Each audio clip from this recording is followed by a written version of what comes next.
What's up, guys? Welcome to Chops and Hops. I think this is episode number 10, man. So, this is really, really cool. I'm glad to see all you guys on tonight. So, I'm gonna ask you something real quick here. Where do you think that sound was coming from that you heard just now? I want you guys to guess. Like, what was I playing through just now? So good to see you guys tonight, man. Oh, dude. Yes, faceless standard drop B, dude. Yeah, standard B tuning. It's funny. Like you guys are saying, it's obviously so faceless the PV or the EVH. I think you meant the EVH. Here's the thing, dude. Yeah, DW. I didn't cancel last week. I'll talk about that in a second here, man. I'll let you guys know why I didn't do last week. No, I'm gonna show you what amp that was, guys. Look at this. Look what's down there. The freaking Fender Mustang, dude.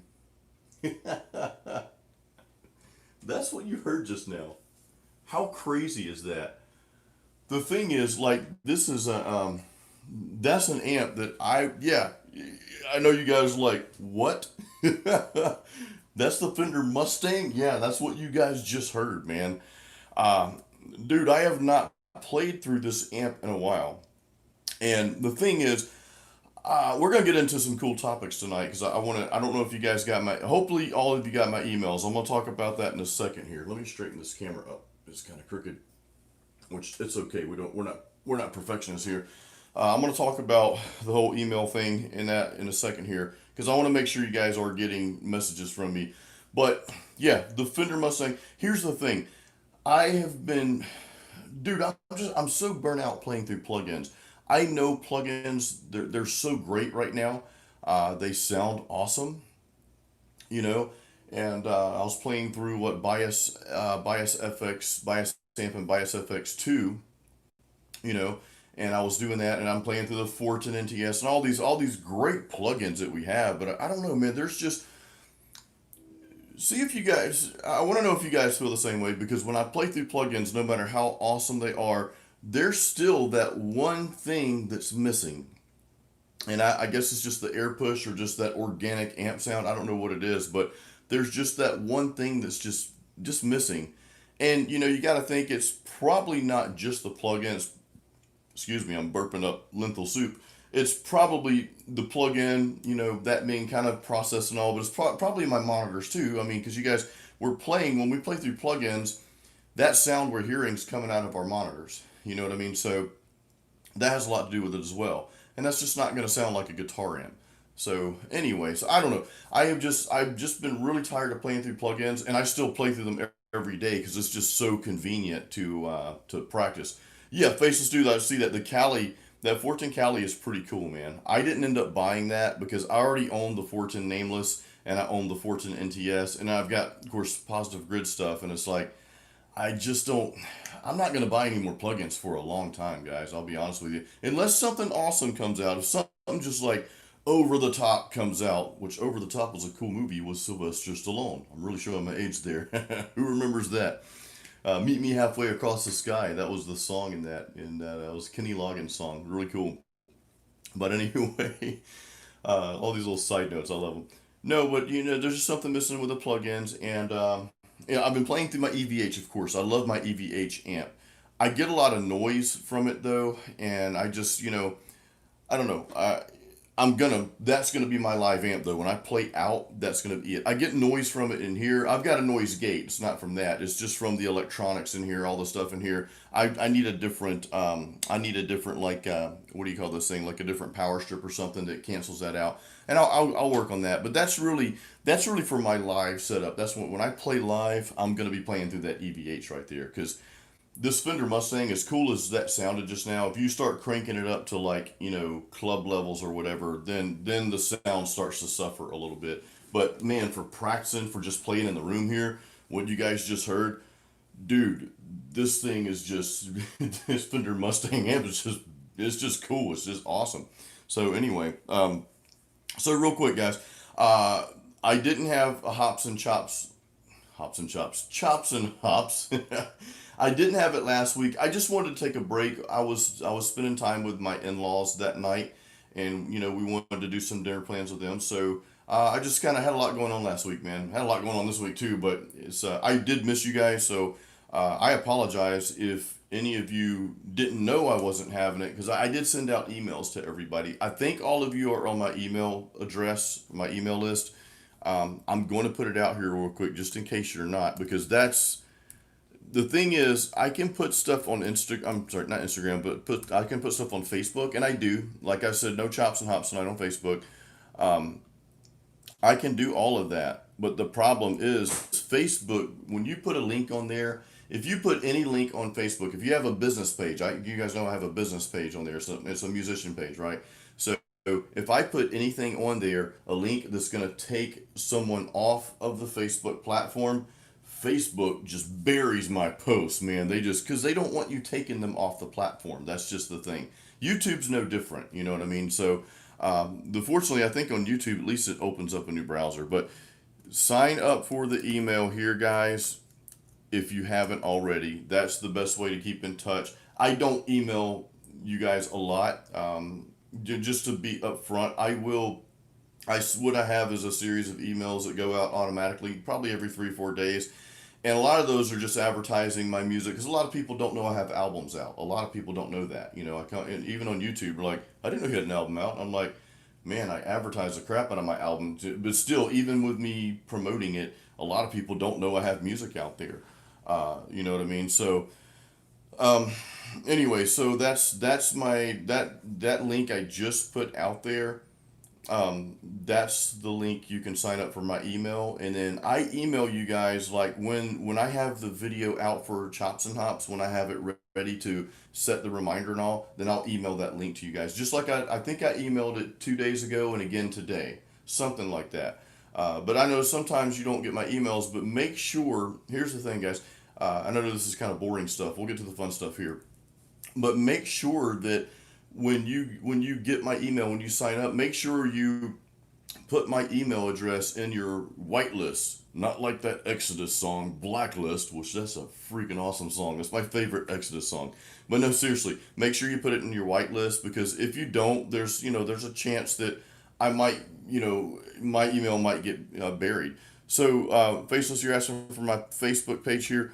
I think you're on there. I don't know, dude. I'm gonna send you the link. I'm gonna send you guys the link real quick. Let's see here.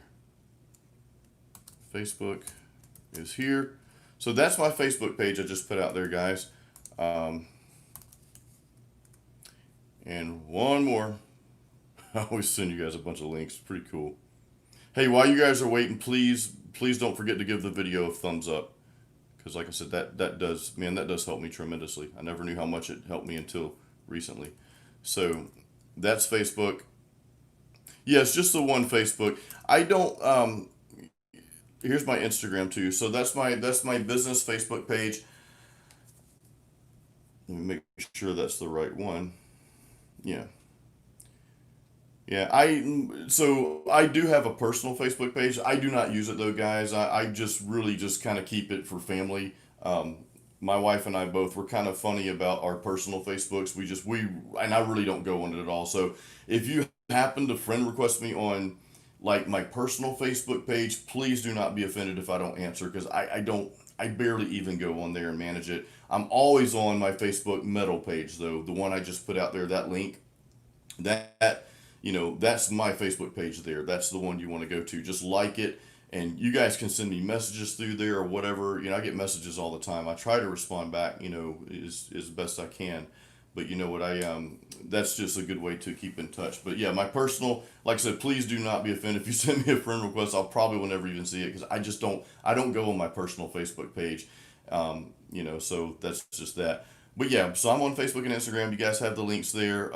Scroll up a little bit further, and you guys have the link to the email address. So I just want to make sure you guys get my emails, because I did send out an email, I think one or two emails, that I was not going to have Chops and Hops last week. So I know some of you reached out to me, and I felt bad, because I enjoy this, man. I enjoy this. We all enjoy this. We got a really cool group here, guys. This is pretty freaking awesome.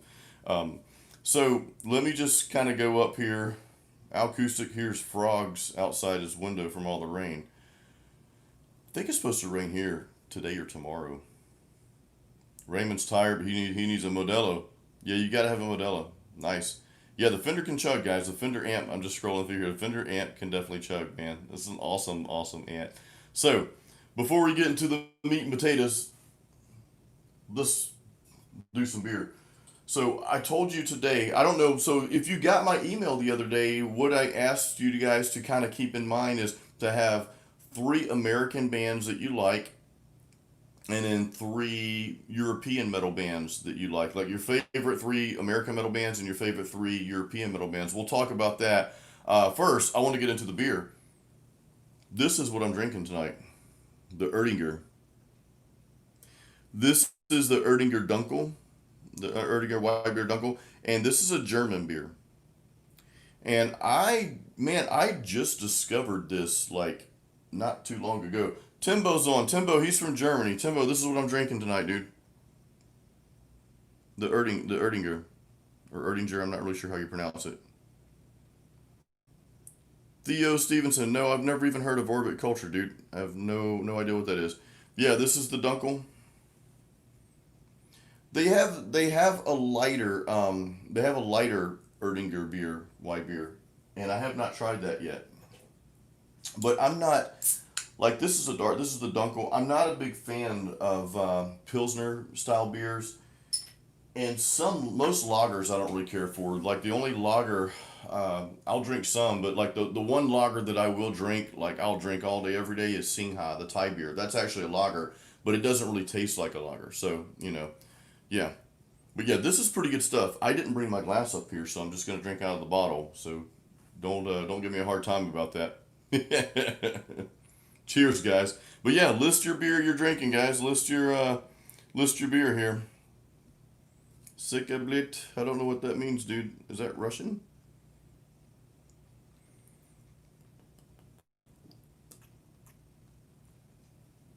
DW. Nothing wrong with that. Nothing wrong if you guys don't drink beers. I just call it chops and hops. I had a metal and beer series. I used to do these videos. I think most of you guys remember. I used to do these videos, and they're on my YouTube called Metal and Beer. And I would just basically give like a little guitar lesson and then tell you what beer I'm drinking, kind of like I'm doing right now. But I stopped doing it. I wasn't getting a ton of traction on that. So I'm like, well, and I didn't want YouTube to like ding me for putting beer stuff out there. I don't think that they did, but just to be on the safe side, I'm like, well, I'll save the beer stuff for the live. So I came up with chops and hops, and here we are. Warsteiner is good, Tim, but yeah, I've had Warsteiner before, dude. That's a really good beer, dude. Hey, man, you can send me some Greek beers, Konstantinos. Dude, I'd love to try some Greek. I don't think I've ever had any Greek beers before, so that'd be neat to try. We've got a couple of places around here that sell beers from like all over the world. Thank you guys for the thumbs up, man. I see a lot of thumbs up on there. Thank you for that. I appreciate it. So if you haven't given this video a thumbs up, please just click on the thumb and do that. That would be appreciated. So what I want to talk to you guys about tonight, though, man, is three. I'm gonna list my three favorite American metal bands first, and I want you guys to at least do one American metal band on here. Like, what's your favorite American metal band? I'm gonna type mine in. I'm probably going old school in here.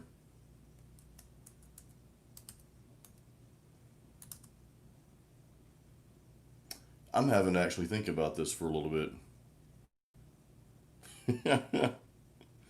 Dude, this is sad.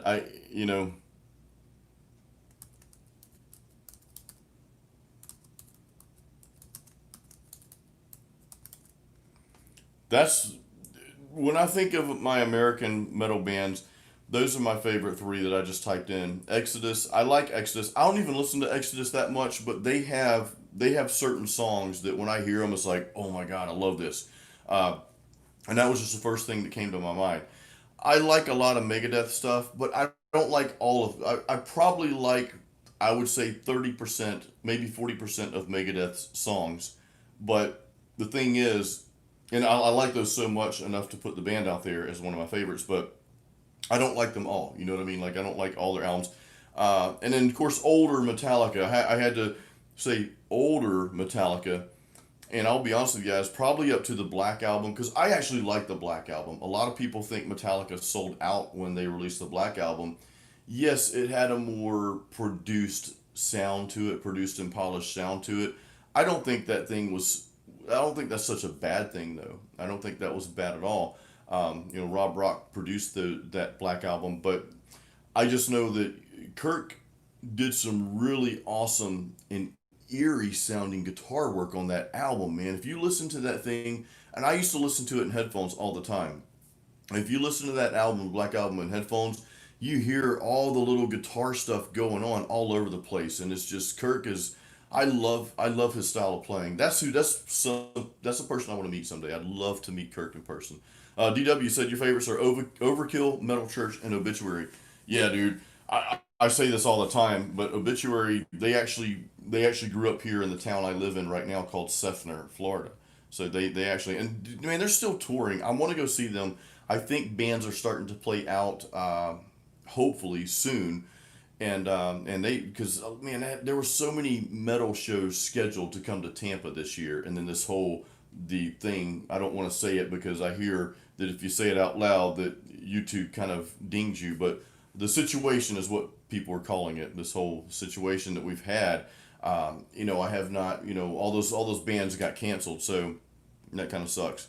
Yeah, the Tampa death metal scene, I think it's coming back with the project that I'm about to start here pretty soon is going to bring it back because I'm in the Tampa area here, but yeah, it's good. So never heard of Suicidal Angels, dude. You're listening to some bands I've never heard of, so I'm gonna be checking. This is one thing I love about chatting with all you guys here is you guys will sometimes throw out bands that I have never heard of. Man, I've heard of Suicidal Tendencies. I never really listened to them, but you're saying Constant Tendencies. You're saying Suicidal Angels. Never heard of them, dude. So I'm gonna be.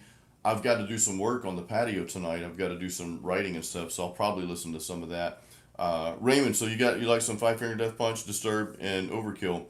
Yeah, dude, Rob Halford sang a song with Five Finger Death Punch, and I'm a big Rob Halford fan. I think he's just an amazing just an amazing singer. He's an amazing person as well. So I really just love Rob Halford, man. He's so awesome.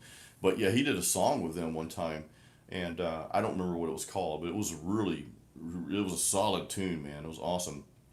And Overkill's another. See, you mentioned Overkill, Raymond. Overkill, and DW mentioned as well. Overkill, along with I'll say Death Angel. I forgot about Death Angel. Um, who else? Testament, Exodus, all those bands. A lot of those bands, they have stayed true to their thrash metal roots. Yes, they've evolved over the years. Your music has to evolve. You can't. I know a lot of people got onto Metallica for going commercial, but you can't remake the same album over and over again. Like Master of Puppets, that was their height. And even I like Puppets better than Justice. I think a lot of you probably do too, because we've talked about this before. But the thing is like you can't make those albums over and over. You got to do something different at some point. You know what I mean? But after the Black Album, yeah, Metallica just they kind of fell off my radar, man. After that, I was like, this is really not doing it for me. But good for them because they gained a new audience. They gained the other generation that was coming up. They captivated them, and you know what? They were able to do. They're able to do what they do for a living, man. So, Big Mike Olson, what's up, dude? Yeah, lift me up. That was it. What Mike Olson said just now. That was the name of that song with Rob Halford. The collaboration he did with Five Finger Death Punch. Yeah, I love Rob's voice though, dude. He's just one of my favorites. And I normally don't like high pitchy voices like that, but his is just like in a different like universe than anybody else.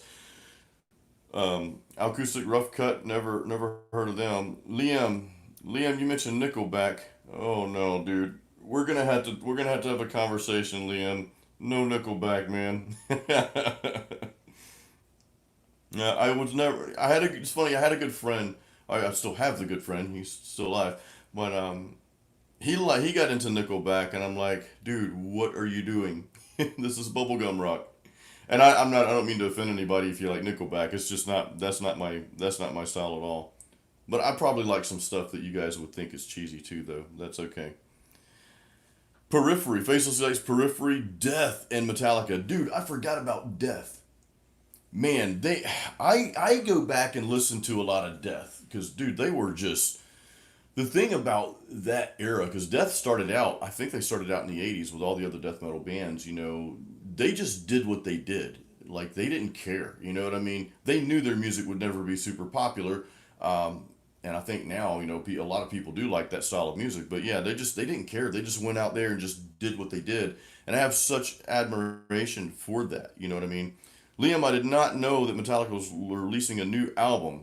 I hope it's not another Death Magnetic or Saint Anger. Let's not have any more of that, right? Yeah, Death Angel's cool, DW. I love Death Angel, man. So, Will, you're new to metal, dude. Oh, that's awesome, man. You like Gallows from the UK. I've never um I've never heard of the Gallows, dude. I'll have to check them out, man. But welcome to the group for sure, Will. Thank you for coming on. We welcome everybody on here, man. And you're new to metal. That's awesome. You're just diving into it. So you can, Will, you can go through here, this chat session, and you can look at all the bands people are naming and go back and listen to them. And you're in for a new world of just like awesomeness, man. Okay, Liam, I'm glad to know you're just kidding about Nickelback, dude. I was gonna go throw up in my mouth and swallow it. I'm kidding.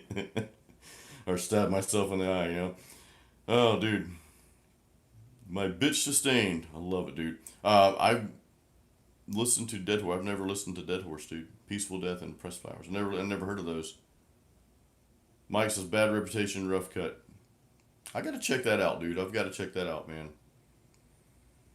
Periphery. I haven't listened to a whole lot of Periphery, just maybe a few things. I think Periphery's more gent. I could be wrong. Correct me if I'm wrong. Or maybe they're more progressive. I don't know. I need to. I can't really have an opinion about them at this point because I don't remember what they sounded like. I mean, there's so many there's so many new bands out there. I know they've been around for a little while.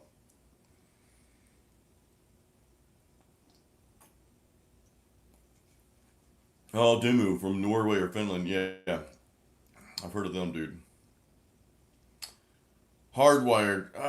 Yeah. I'm not sure, Mike. I think when Metallica came out with that album, the Wired to Self Destruct, I think they were on a really good path to being on a good path, if that makes sense. Um, like when I first heard it, I liked it. You know what I mean? I'm like, okay, this is pretty cool. I first heard that, but then as I listened to it more, it just everything just started to run together and sound the same. So I'm like, you know. Okay, Craig. By the way, Craig is Project Bass and Guitar 777. You are mentioning a band that I absolutely love and I totally forgot about, but we're about to get to that side of the world. Primal Fear. Dude, I love Primal Fear.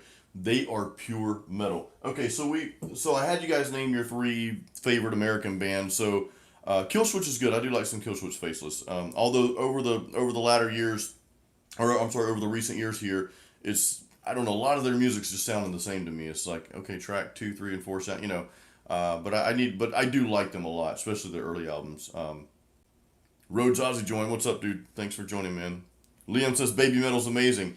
You know, I'll tell you this, man. Baby Metal, that one video and song called Karate, it's just super cheesy, but most of the views from that video is probably from me because I just watched that over and over and over. For some reason, I was fascinated, and no, it's not because they had cute little Japanese girls. It was just one of those things. I thought that particular song, was so well constructed, and the vocals and everything that was going on with that was just really good, and the drums and guitars were good on that tune too. Now I heard some other Baby Metal stuff after that. I'm like, yeah, this is bubblegum. I'm not gonna be listening to this. But yeah, that one song Karate was pretty cool. I thought anyway. That's just one of those weird things for me. But yeah, Killswitch is good, man. I do like the early Killswitch. Constantine says Slayer, Slayer, Slayer. Yeah, I'm with you there. I do love some Slayer, man. I actually do love some Slayer.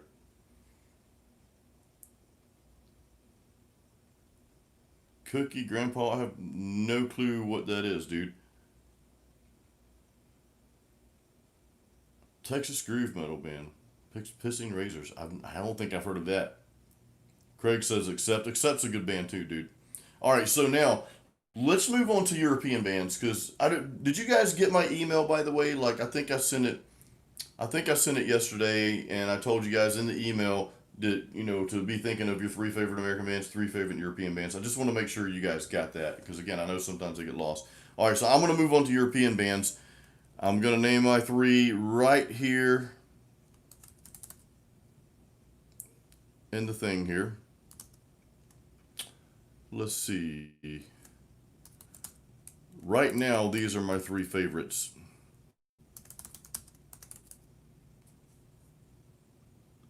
And I'm just going to put Euro metal bands.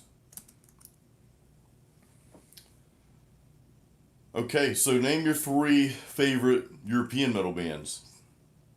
And I see them coming out already, man. So mine right now, my favorite band is this band right here, is Delane.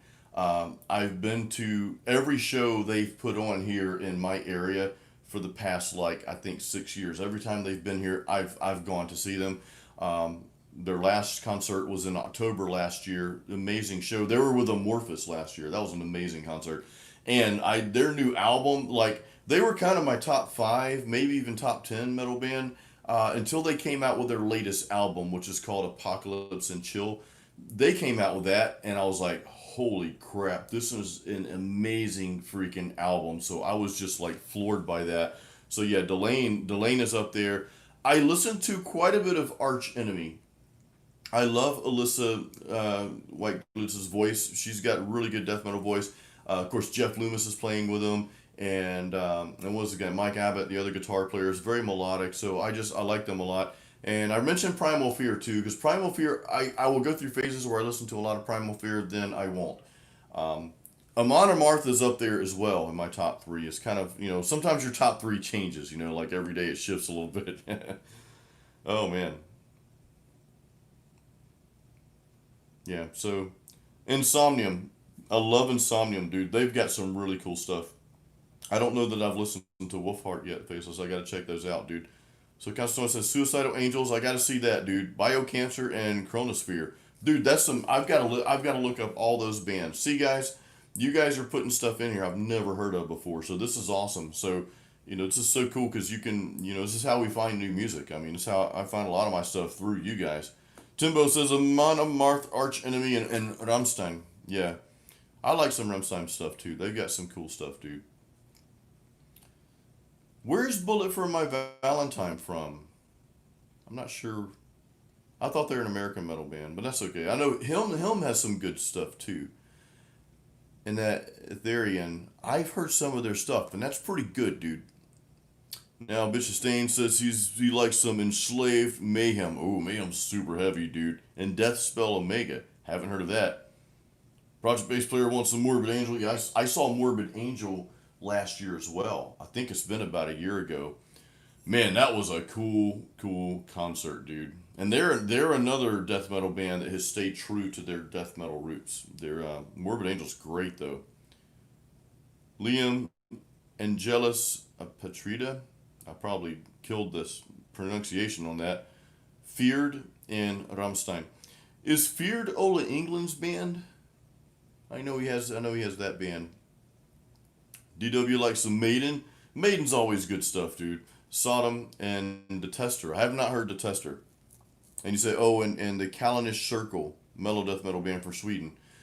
Dude, guys, there's something about Sweden and Finland and just those countries. It's just freaking awesome music, man. Yeah, I have not heard Ethereum. I've heard of him, the HIM. Yeah, I've definitely heard of them. Creators, good stuff, dude. Yeah, I do like some creators. Some of their stuff is really cool. Never heard Ultra. Haven't listened to Ultraviolence. Yeah, okay. Mike confirmed. Faceless confirmed. Winter Sun. That's a good band, dude. I have heard some of their stuff, and like I said, there's so many bands out there. So you guys didn't get my email. Crap. Okay. Well, I think what you guys every Friday I send you an email around 8 a.m.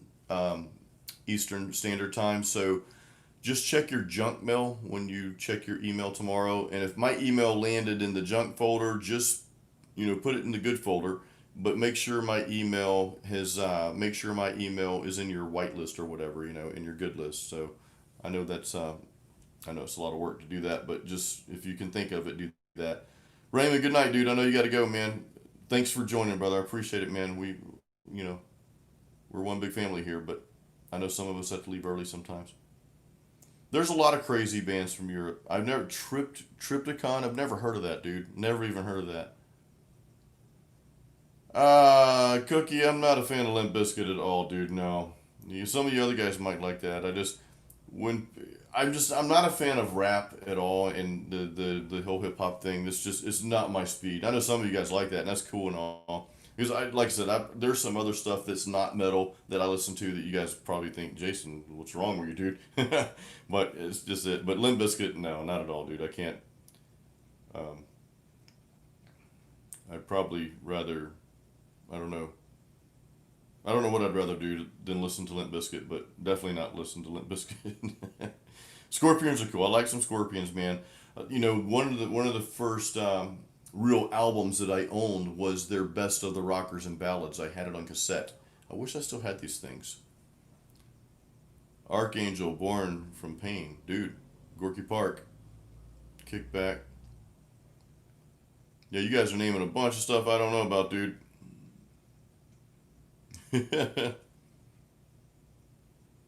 Yeah, thanks, DW. Show him the better side, man. Show him the good side. Was Limp Bizkit considered new metal though? I don't like when I think of new metal. I guess I think of I don't even know what I think of. I think of stuff I don't want to listen to. I don't like I remember Godsmack was I don't know if they were considered new metal or not, but they were they were one of those bands though that like every single song it started out with an E power chord, dun dun dun, and it's like okay, all like 10 or 12 or however many songs on your album, they all sound the same. You know what I mean? So it's like wow. So total guitar. All right, what do we have about total guitar here? Uh, Cadotus. I'm sorry, guys. I suck at pronouncing stuff that I can't pronounce. Cadotus. So it seems Total Guitar listed Nita Strauss as being the best guitarist right now. She's not bad, but best. Wow, they should quit doing drugs at Total Guitar. um, Not a fan of Linkin Park, dude. No, I did like some of their songs when they first came out. I thought some of the songs were good and the songwriting was good. It's just not my style though. Like I said, anytime they start rapping in the song, it kind of turns me off, you know. Um, anyway, yeah, Godsmack, they definitely screwed it up. So Nita Strauss, yeah, a buddy of mine reached out to me about that the other day, and or a couple weeks ago. He's like, "Hey, have you heard this chick?" You know, and I listened to Nita Strauss. I'm like, she's good. You know, she's great. She's phenomenal, actually. But it's so hard. I think best guitar player these days is really a popularity contest. You know, I really do. I really think that because yeah, Nita's an awesome guitar player, but there's so many awesome guitar players. I mean, I was listening to some guy on Instagram, and I can't remember his name, but he's from France, and he's just freaking amazing, dude. I mean, he's just crazy amazing. But and he's probably like if I had to rate a better guitar, the best guitar player, I'd probably pick his name, you know. But there's just so many great guitar players out there.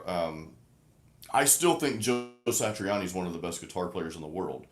And the reason I say that is really because not because he doesn't shred all the time, right? You got a lot of people that that's all they do is shred. Listen, it takes talent to do that. Trust me, it does. Even the little bit of shred that I do, it's taken me a long time to get to that level, you know, and it takes a lot of practice to stay at that level. I mean, like I have to practice every single day. You know what I mean? But Joe Satriani is still like the best in my eyes because he can do practically anything on guitar, but he chooses to do different things, if that makes sense. He'll do some fast stuff, some complex stuff, but then he'll back off and he'll throw out this really cool melody that just hooks you, man.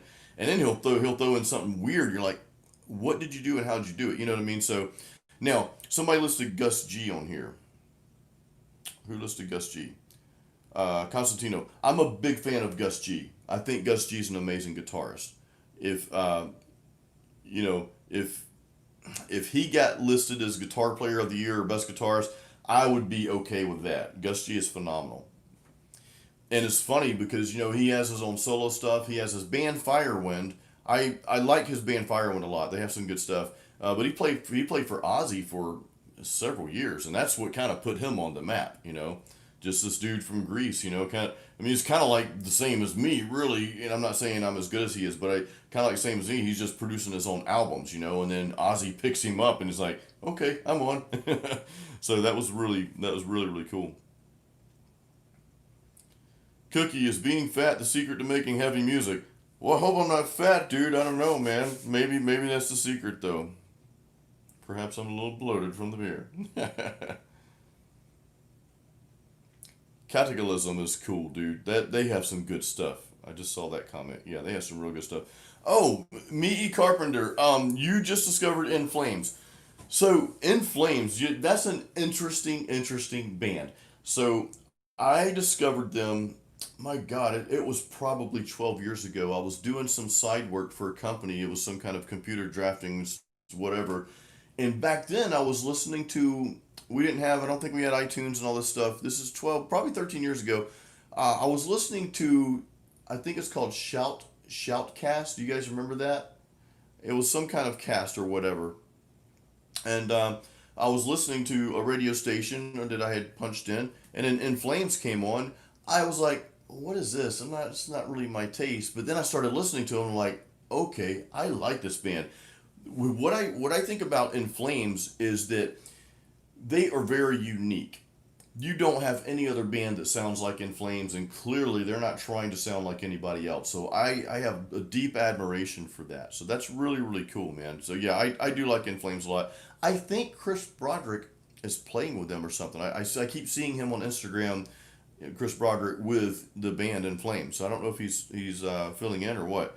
Amaranth, I love Amaranth, dude. I don't even know who's on vocals, so I don't know the band that well, but they have some good music, dude.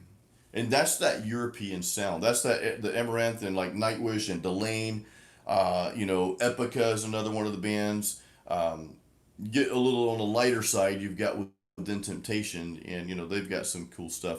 But Within Temptation had some really good stuff back in the day. But then it sounded like they started trying to go commercial too much, and it started trying to sound like Evanescence. I'm like, no, don't do that. Just sound like you. You know what I mean? Don't try to copy someone else.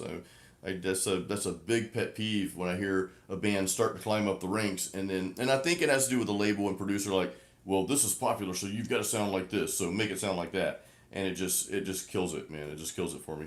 Anyway, Faceless Opeth's good, dude. I haven't listened to a lot of Opeth in my lifetime, but I think they're from this area. Mike, you may know that. I think.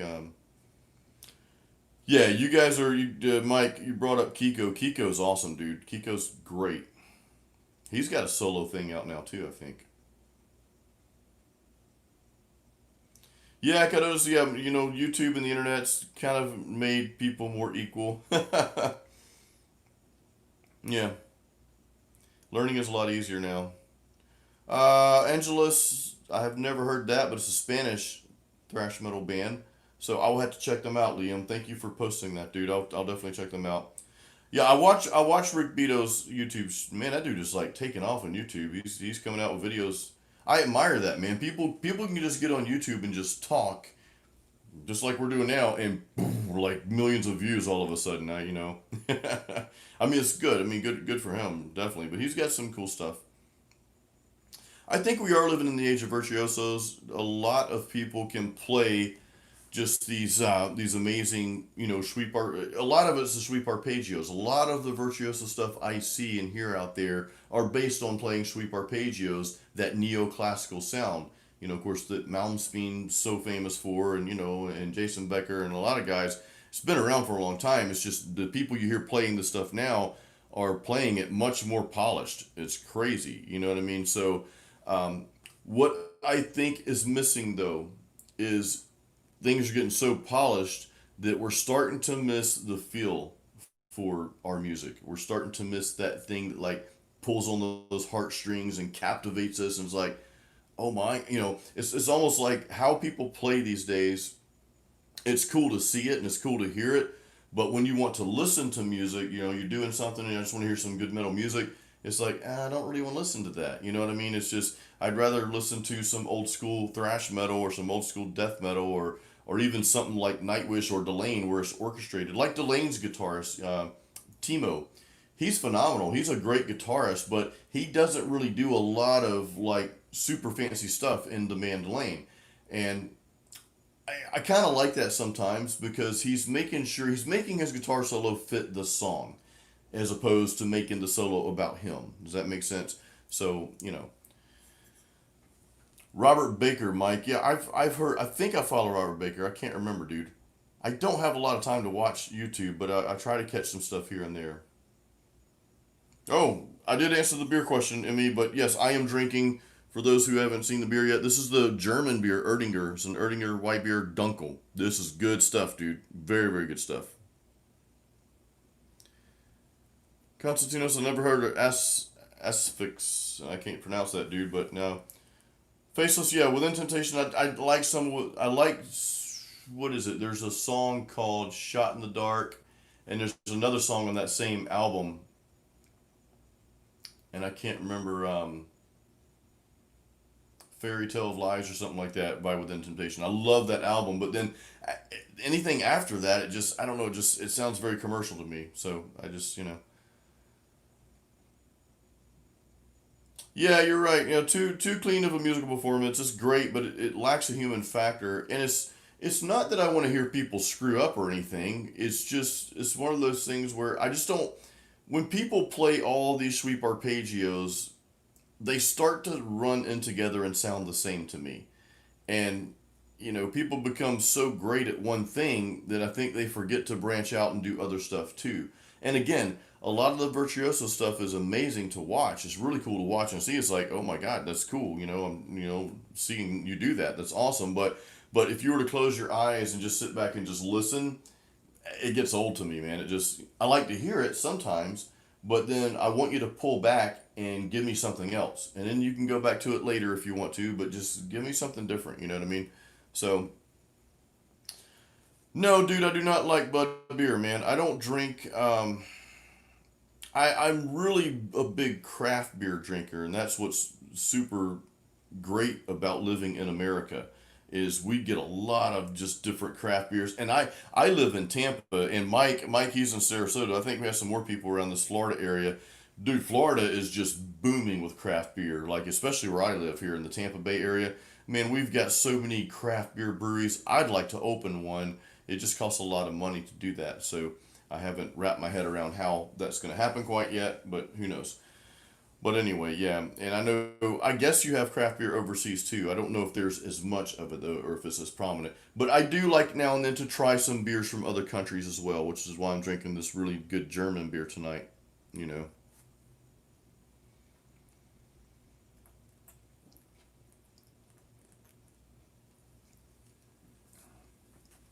Yeah, Mike, Bud beer, that's just a headache waiting to happen, dude. Gojira's got some cool stuff. They're pretty heavy, man. Faceless. I just learned about Unleash the Archers at a Seven Kingdoms concert that I went to. There's a local band here. Well, they're actually on the other side of Florida. They're on the East Coast. Mike, you may have heard of these guys. They're called Seven Kingdoms, and they've got they're a female fronted band as well, and they've got some really good music. Their guitar players are good, and they're just a solid. Their drummer is crazy good. I mean, the whole band's good, but their drummer is just like freaking crazy good. You know. Constantinos, all right, dude, you got to head out. It sounds like so. Thanks for joining us, man. We appreciate it. It's always good to have everybody on here. Okay, so you used to play them on your radio show, Mike. Okay, cool. Yeah, I remember you had that. I remember. I forget how Mike and I met, but but I remember you had that radio show. That was cool. Yeah, so I went to see Seven Kingdoms, and then and there's another guy there I met, a friend of a friend that I met, and he was talking to me about Unleash the Archers, so I dug into him a little bit, and they've got some really cool stuff. Somebody asked me what gauge strings I had, and I'm sorry I missed that comment earlier, but I meant to answer that question. So I just bought a 2 pack of 7 string strings. So these are the Elixirs Light, and they're the 10 through 56. If you guys can see that, I'll keep it held up because I know sometimes there's a lag here on on streaming. Methius, thanks for joining from Brazil, dude. Thank you, man. Brazil has some cool metal. I love some Sepultura. But yeah, these are the Elixir Nano Webs 10 through 56. I'm thinking about going down to the super light though, because I'm thinking about having a 9 on my little E string. I play a lot of leads, and I don't know. I've been having a hard time lately. It seems like I don't know what it is. I think just things change as you play, and you just have to kind of be open to that. But I played my friend Brian his guitar. You guys have seen Brian on well, not on this show, but he's been on my YouTube channel. We're playing through that Fillmore amp, the Mesa Boogie Fillmore amp, a couple weeks ago. And you guys saw I reviewed 2 of his guitars. It was a Paul Reed Smith, and then I borrowed his Telecaster. But he plays with super light strings on his, and I'm like, oh my god, I'm just falling in love with this thing, man. This is awesome. So Mike, so this is interesting, dude. Thank you for posting that. So Mike, we're talking about strings. Mike does 9 through 46 in E flat on your instruments. That's cool. So, dude, I bet your leads are a lot better on the fingers. You know, but yeah, I'm probably gonna. It's funny. I just bought that pack of strings too, man, and now they're gonna kind of go to waste if I switch. But I do want to go down to nines because my strings are just. I don't know. I can bend them. Let me get a little lay on here. Where's my pick, dude? Here it is.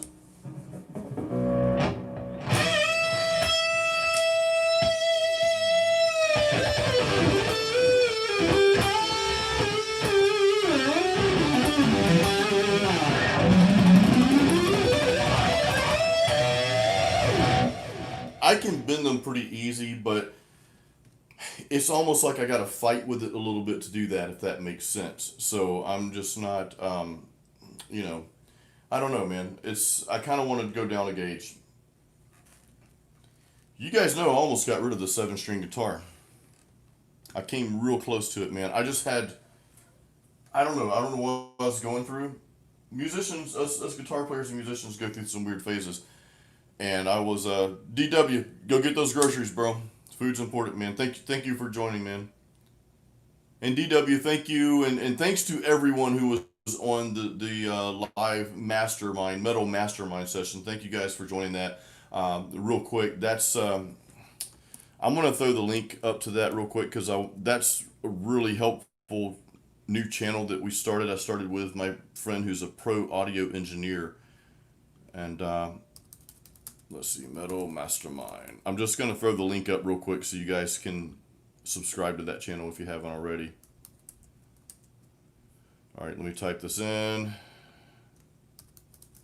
Metal Mastermind. I can't believe that name was available. But yeah, that's the YouTube channel there that I just put on there. We do a live, about an hour and 15 minutes live every Wednesday. I know a lot of you guys are on there, but if you're interested in really taking your music to that next pro level, that's kind of what this is all about. And we've got 3 episodes. We just do live YouTube. That's really all we're doing right now. We got 3 episodes so far. Last week was interesting, and you can go back and watch them. We keep them up. I don't like taking stuff down. I like to keep it up for you guys. But we talked about what's too old to pursue your music, as a career, and that was a good conversation we had. Really, really an emotional conversation, because you go through your whole life and you really want to do something with your life, and it just doesn't seem to happen. You're like, you get one of these to go around, and you guys know me. I made a decision to leave corporate America, the beginning of this year. I couldn't rot away in a cubicle being on conference calls with auditors and crap like that for the rest of my life. I just couldn't do it anymore. I'm like, no, this is not the life I want to live. But anyway, so that's what Metal Masterminds is all about. It's, we help with things like from recording, because again, my buddy Ken's a pro audio engineer. But then we also help with just getting into the right mindset and some tools on like really how to get your music out and promote it and that sort of thing. So if you're interested in that sort of thing, click on that link, the Metal Mastermind channel, and subscribe to that. And then, like I said, we go live every Wednesday at noon Eastern Standard Time. So, D. Taylor. Yes, dude. Yes, the D. Taylor saying this guitar right here is hard to find.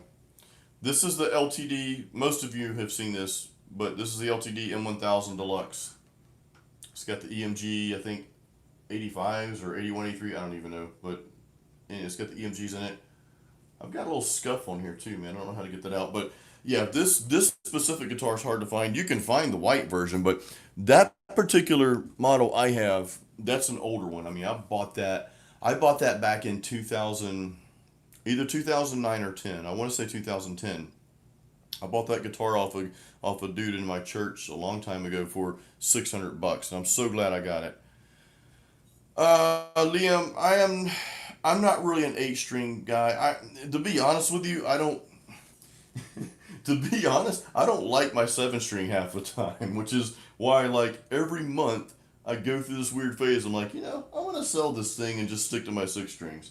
I seriously do that, like almost every month. I battle it, man, because that extra string is just I still have not gotten used to it, and I've been playing the crap out of that guitar lately, man. I have been practicing and playing on it. Um, but then like I pick up my other ESP or even my Ibanez over here. This Ibanez plays so well.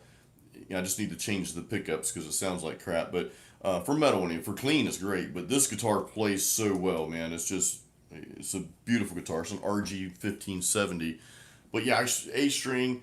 I struggled every day with my 7 string, dude. And it's like I said, there's times where I really wish I had not gotten the 7 string and just maybe down tuned my 6 string. I said I'd never down tune, but I kind of wish I would have done that and just down tune it to like a D or something like that or whatever. Timbo, good night, dude. Thank you for joining, man. Have a good night, dude. Um, but it's just one of those things. I just didn't. It was. It's still hard for me, man. There's every day I wake up, I'm like, should I just get rid of my 7 and go back to playing a 6 string? And it's a battle, man. It's weird, so weird. There's worse things to be going back and forth in your mind though. So I'm happy to have that challenge. Don't get me wrong. I'm not complaining. I have had many other challenges throughout my life that sucked. This challenge doesn't suck. Me battling back and forth. Do I want a 6 string or 7 string? That's really nothing. You can go through worse things in life. But anyway. But yeah, 8 string will not be. I doubt I ever even touch an 8 string, dude. So Mike, you sent your Genesis back, RG 550. That's what I had to do with my single guts down tune. Okay. So Mike, was that Genesis a 7 string, dude? Single cuts. Because I thought I remember you getting a 7 string, man.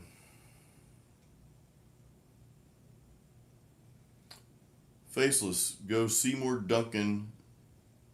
Okay. I'll tell you what, dude. That's another thing. Faceless, you mentioned pickups here. One of the things I don't care for about this guitar. This is my E2 Horizon FR7. I don't. This is the EMG 707 pickups. I'm not a fan. I'm not a fan at all of them actually. So if I keep this guitar, I'm probably going to change out those pickups to the EMG 85s. These I think these pickups are more for like the gent or whatever, new metal, whatever, But they're just they're kind of muddy to me though. These pickups, yeah, Mike, they do rock, dude. The E2, it's a nice guitar. It plays effortlessly. That's why, if it didn't play as well as it is, as it does, I would probably have no problem getting rid of it. But it plays really nice, dude. So that's not the issue at all. The two things I would change about this guitar, I would have gotten the model without the Floyd, because I just don't really use a whammy bar that much, and this is a pain in the ass. But it does have it's got the locking tuners back here, which is cool, which you really don't need with a Floyd. I don't know, it's kind of, double. But the pickups are the other thing. The pickups are the biggest thing. I really will probably change these out, man, because I'm just not a fan of the EMG 707s. They're really they're kind of boomy and thumpy and just a little on the muddy side. They're not as tight, I know it's comparing apples to oranges here, but my other ESP, these EMGs on my 6 string, I think they're the 83s, if I'm not mistaken. These things are tight sounding, man. They're, dude, they're awesome. And I know that's comparing apples to oranges with a 6 and 7 string because there's different dynamics involved there. Um, a really good question popped up. Yeah, Mike, that's one thing you brought a good point up, dude. Those those locking tuners, holy crap, dude. Boom, I'm in. They made changing strings like great, dude. Liam, so what's my dream guitar? I don't really have one, you know what I mean? I don't really I think a lot of guitars are overpriced. A lot of people have dream guitars that cost $5,000 or whatever. I mean, this thing was $2,000, and I think I paid 1,900 for this. But if you go get it new right now, it's over 2,000. It's like $2,100. The price has gone up on these things, which is weird. So I might be able to sell it and get what I paid for it out of it. You know what I mean? But if I were to get a guitar right now, like if I were to get a new seven string, I would probably get this version of the seven string. So this is the LTD M1000, right? So they make a seven string that's the MH1007. That's the seven string version, and they make one with the Evertune. Here's the sad news. I had that guitar before I bought this seven string here, and for whatever stupid reason, I didn't like it. And I think I didn't like it because I was trying to get used to playing a seven string, and I ended up sending it back and getting this one instead. So that was, I'm kind of kicking myself for that because I'd probably been a lot happier keeping that other guitar, and I'd have saved about 900 bucks too. you know. Yeah, and it like the E2, I would like to have an E2 six string as well. Yeah, Matthias, the Evertune was good, dude. I was just talking about that, but and that was after I saw your comment. But I was I was happy with that part of it because I'm not a big fan of having these Floyds, man. They're just a pain, you know. Yeah, the square inlays on here, they kind of throw me off a little bit. You bring up a good point there, dude. Who said that? K Taylor, no, D Taylor. I think I called you K Taylor, D Taylor. But yeah, I love these inlays right here on my six string. Those are pretty awesome. But I'm not a big fan of the squares either, dude. Yeah, not a big fan at all. So Mike said E2 was 2,400 in Sweetwater, dude. 1,800. Wow, man. Yeah, yeah. Maybe I got a special deal. I deal with Ben Porter at Sweetwater. That's my rep, and he's always treated me right. He's always steered me in the right direction. So he even took the like I bought that other guitar, the MH1007, and when I told him, I'm like, dude, I hate to do this, but I really want to trade this back in and get that guitar. He made it. I just had to pay for my own shipping. I mean, obviously, and I hate doing that because businesses lose a little bit of money doing that. So I really felt bad about that. I don't like to do that, but I was just, I didn't give it enough time to really get used to that other seven string. Because when I got this one, it was just really kind of the same. It was like, well, crap, I should have just kept the other. Anyway, the Kirk Hammett Custom U.S. model. Yeah, probably faceless. I probably wouldn't. I don't really I don't really care to get someone else's signature guitar. To be honest with you, if I were, I'd probably go with somebody like Kirk Hammett because I love Kirk's playing. But no, I just if I had the money to buy it, I wouldn't buy it. No, it's just like if I had the money to buy like a high priced Mercedes or Maserati, I probably wouldn't buy it. I just don't. Um, Kind of off the subject, my wife and I are really on this kick of just getting rid of crap, just getting rid of stuff that we don't need and not accumulating stuff we don't need. You know what I mean? So I don't even really care for the ideas of having a ton of guitars in here. I mean, I've got two six strings, and I've got one seven string. I will probably get another seven string at some point if I continue to play sevens because I'll need a backup on stage. So that's kind of the caveat. If you're playing a guitar on stage, you need a backup. I do have a bass guitar and I have an acoustic guitar, just one of those. So, I don't. But to answer your question, I don't really want a bunch of stuff, and I don't really want a lot of expensive stuff. E2M27 with the used hip shot bridge. You have to look into that, dude. Because I am going to either change out the pickups on this thing here, or I'm going to sell it and just get something else. I just haven't decided what I'm going to do yet. The funny thing is, like, I'm recording this new album right now. I think most of you guys know, but I've just finished the initial guitar tracks. The initial guitar tracks I'm recording with plugins, and then I'm going to go back and re-record everything through a real amp through my EVH. But I've just finished, I think, for song number 9. There's either going to be 12 or 13 songs on the album, but that's coming along quite well. I like Ibanez, yeah. Ibanez Weedy Guitar Studio. Ibanez makes some really good guitars. Like I said, I love my RG 1570 here. That plays so nice. I just need to change out the pickups, and I've been saying that for years. So if I haven't done it now, I'm probably not going to do it. But this got the V7, V8, and S7 pickups, and I don't know. They're not the greatest for metal, but they're good for most everything else. I'm catching up on Matthias, the beer, dude. It is Erdinger. So guys, list your beer if you haven't listened to it yet. If you're because this is hops and chops or chops and hops. That's the German Edinger Dunkel beer, dude. It's really really good.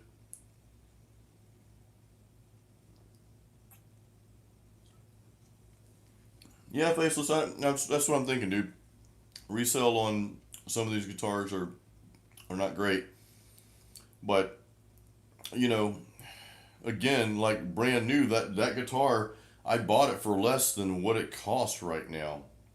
So even if I mean that thing costs like 22, 21, $2,200 right now, brand new, and I paid either 18 or 1900 for it. So I could probably sell it if it's $2,200 brand new. I probably could sell it for 1800 bucks. I might lose 100.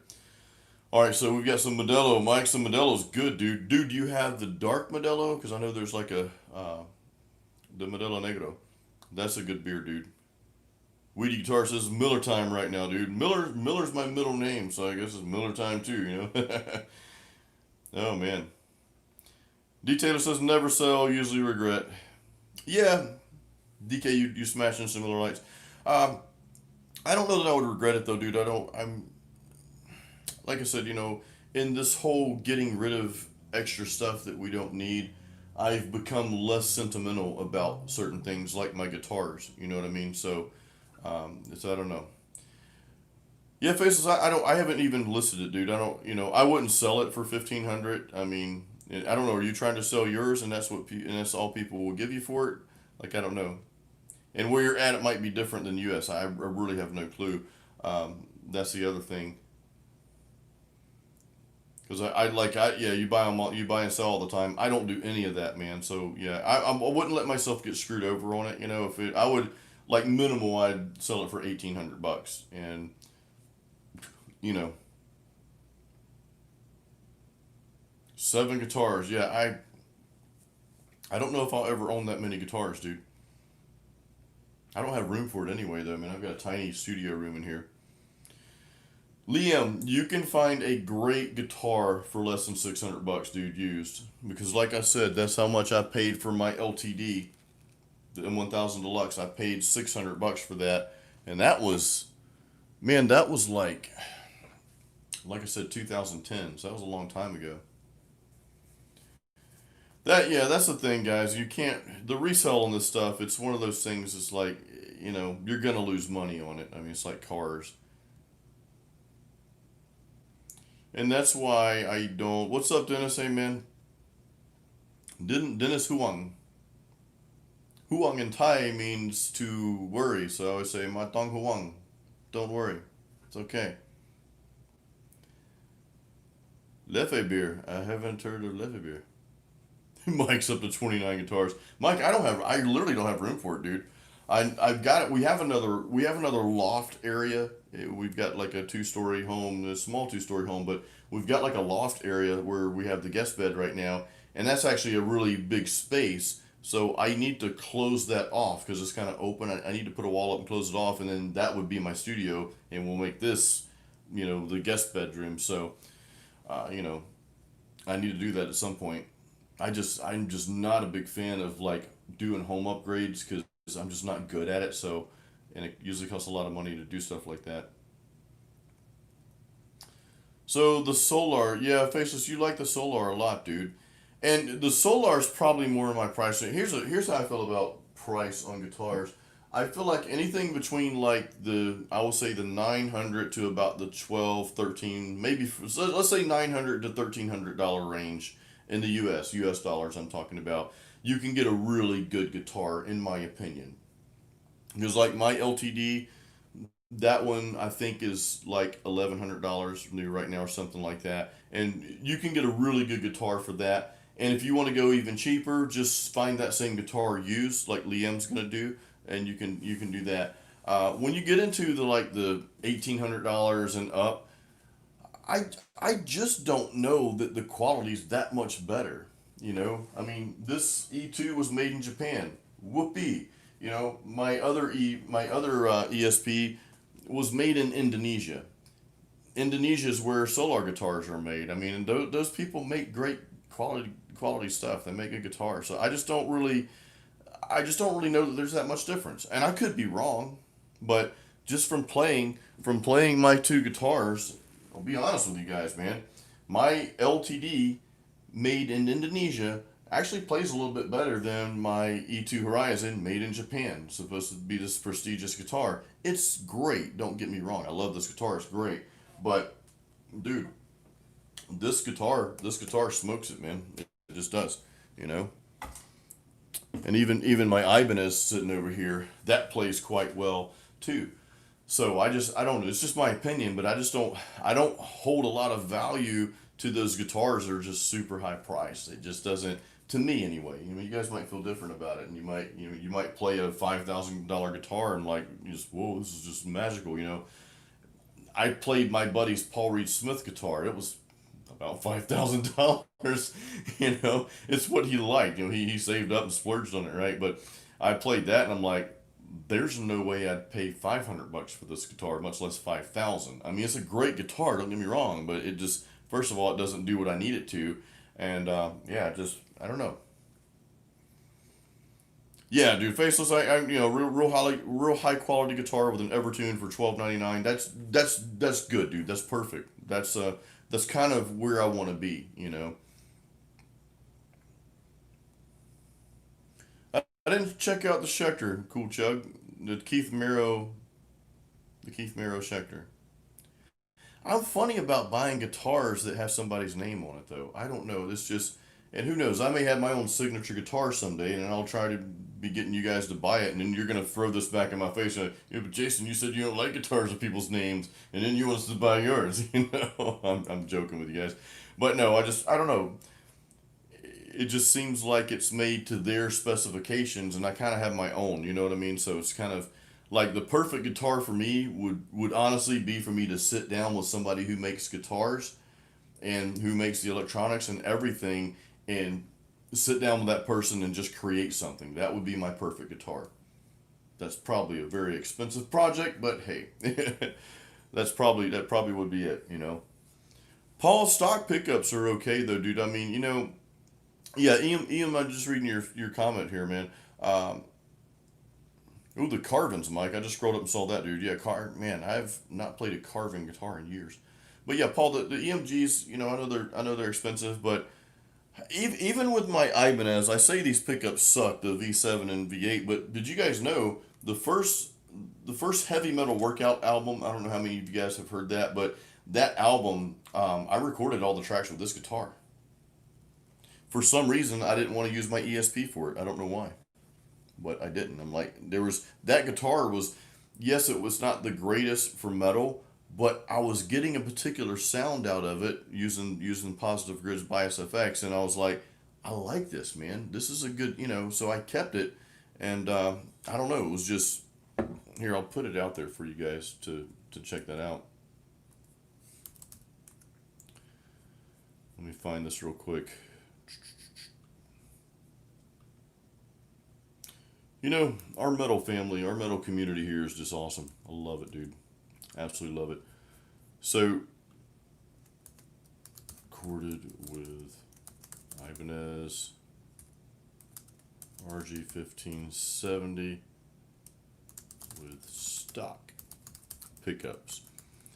That's the link right there. That's the album. That website I just sent you guys is my website. But that link will just take you to the page where you can listen to that album. You can click on iTunes or Spotify. It's got all those little links in a neat little place for you.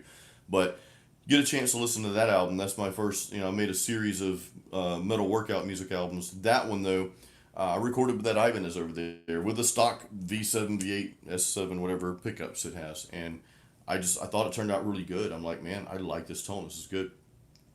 Schecter Banshee.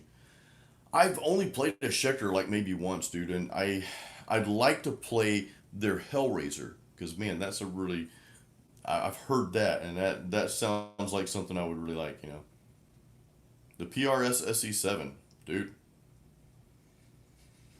That's the thing about PRS. You know, Like even my buddy's PRS I played, the real expensive one, it played awesome. Don't get me wrong, but it's just like if I had to pay that much for it, it would stay on the shelf, and I just it's just not something I would buy for me. But the pickups, it does have its own distinct tone, and that I like. That the thing is, you don't you don't always have to have the perfect metal guitar to play metal, you know, because what happens is you start playing that and you kind of end up sounding like everything else that's out there now, or some other band or whatever. If you really want your own distinct tone, use something completely different that nobody's using. That's how you get that tone.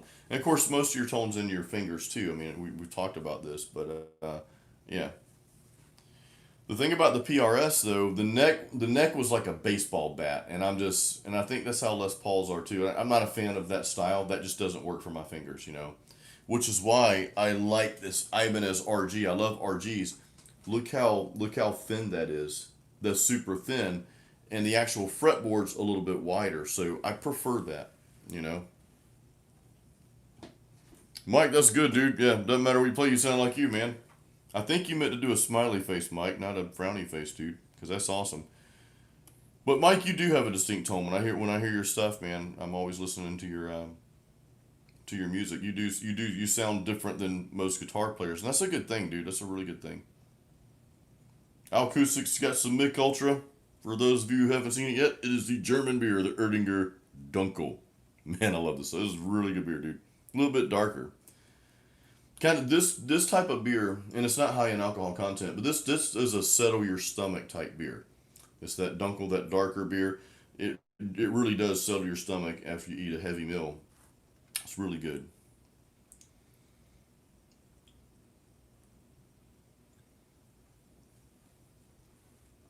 Abdullah, what's up, dude?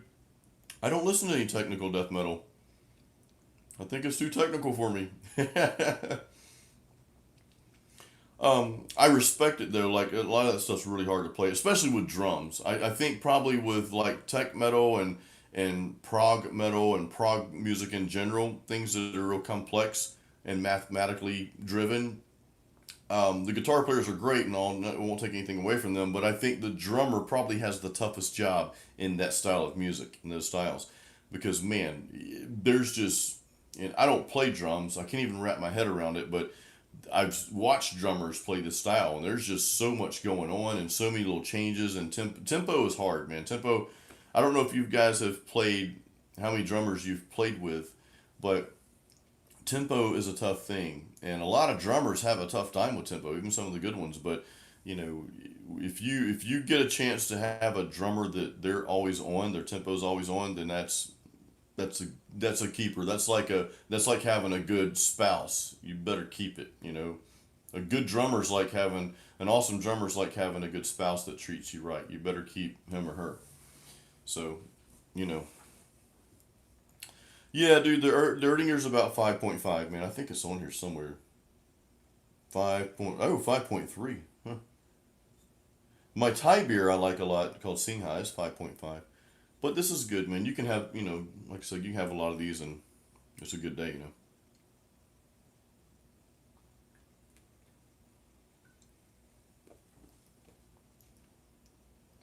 Dark beer, dude. Sober drummer's a keeper, dude. Yeah. Yeah. You do have a point. I will tell you guys this. When I'm, like, first of all, I don't drink every single day, but when I'm recording music in the studio, when I'm actually recording, or if I'm doing like some hardcore mixing, like I'm getting ready to publish something, I won't drink up here in the studio. I'll drink when I'm writing sometimes, because if you're a little tipsy, sometimes lyrics come out better, sometimes riffs come out better, and that sort of thing. Just in my experience, but if I'm doing something where I really have to be like dead on, like hearing things and be on time and stuff like that, I won't be drinking at all. Sober drummer's a myth, Mike says. Drinking too many beers can cause a hangover. That's true. I haven't had a hangover in a long time though, man. Um, yeah, you like your alcohol, dude. Yes, professional fan. Nice, dude. As far as beer goes, my drinking rule is after every two, sometimes I'll push it to three beers. I'll have a glass of water in between. If you have a glass of water in between every two to three beers, and if you take time to drink that water, so like, let's say you're hanging out, let's say you guys are hanging out with me on my patio. We're having a pool party. I'm grilling you some ribs and, drinking our beers or whatever. So after two beers, I'll take a water and I'll usually take just as long to drink that water as I do a beer. And then I'll switch back to beer. So usually after three beers, I do two or three beers. If you do that, well, this works for me anyway. You probably won't get a hangover. I never get a hangover at all. And so about every two or three beers, just chug a water, or don't chug a water, sip on the water. You know what I mean? Because that sipping on the water is going to give you time between beers. Plus, it's going to hydrate you. So that's just like it's like my formula for no hangovers.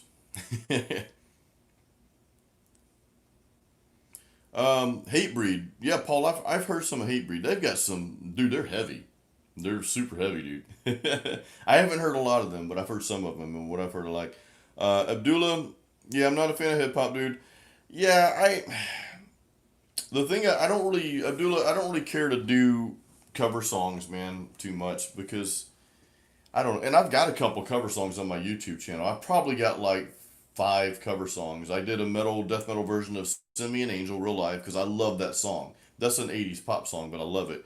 Um, I did a death metal cover of a super popular song, and I think it's called "Used to Be Someone I Love" or "Someone You Love" or something like that. It's super popular, man. Like a real pretty song. It's got the four chords that make everybody famous, that one minor and the majors or whatever. But it just is so time consuming for me to learn the song, then record it, and because I didn't write it, I don't really put my heart into it. You know what I mean? So it's like I'm kind of weird like that. I don't really like to do other people's songs. I'll play acoustic outside on the patio sometimes.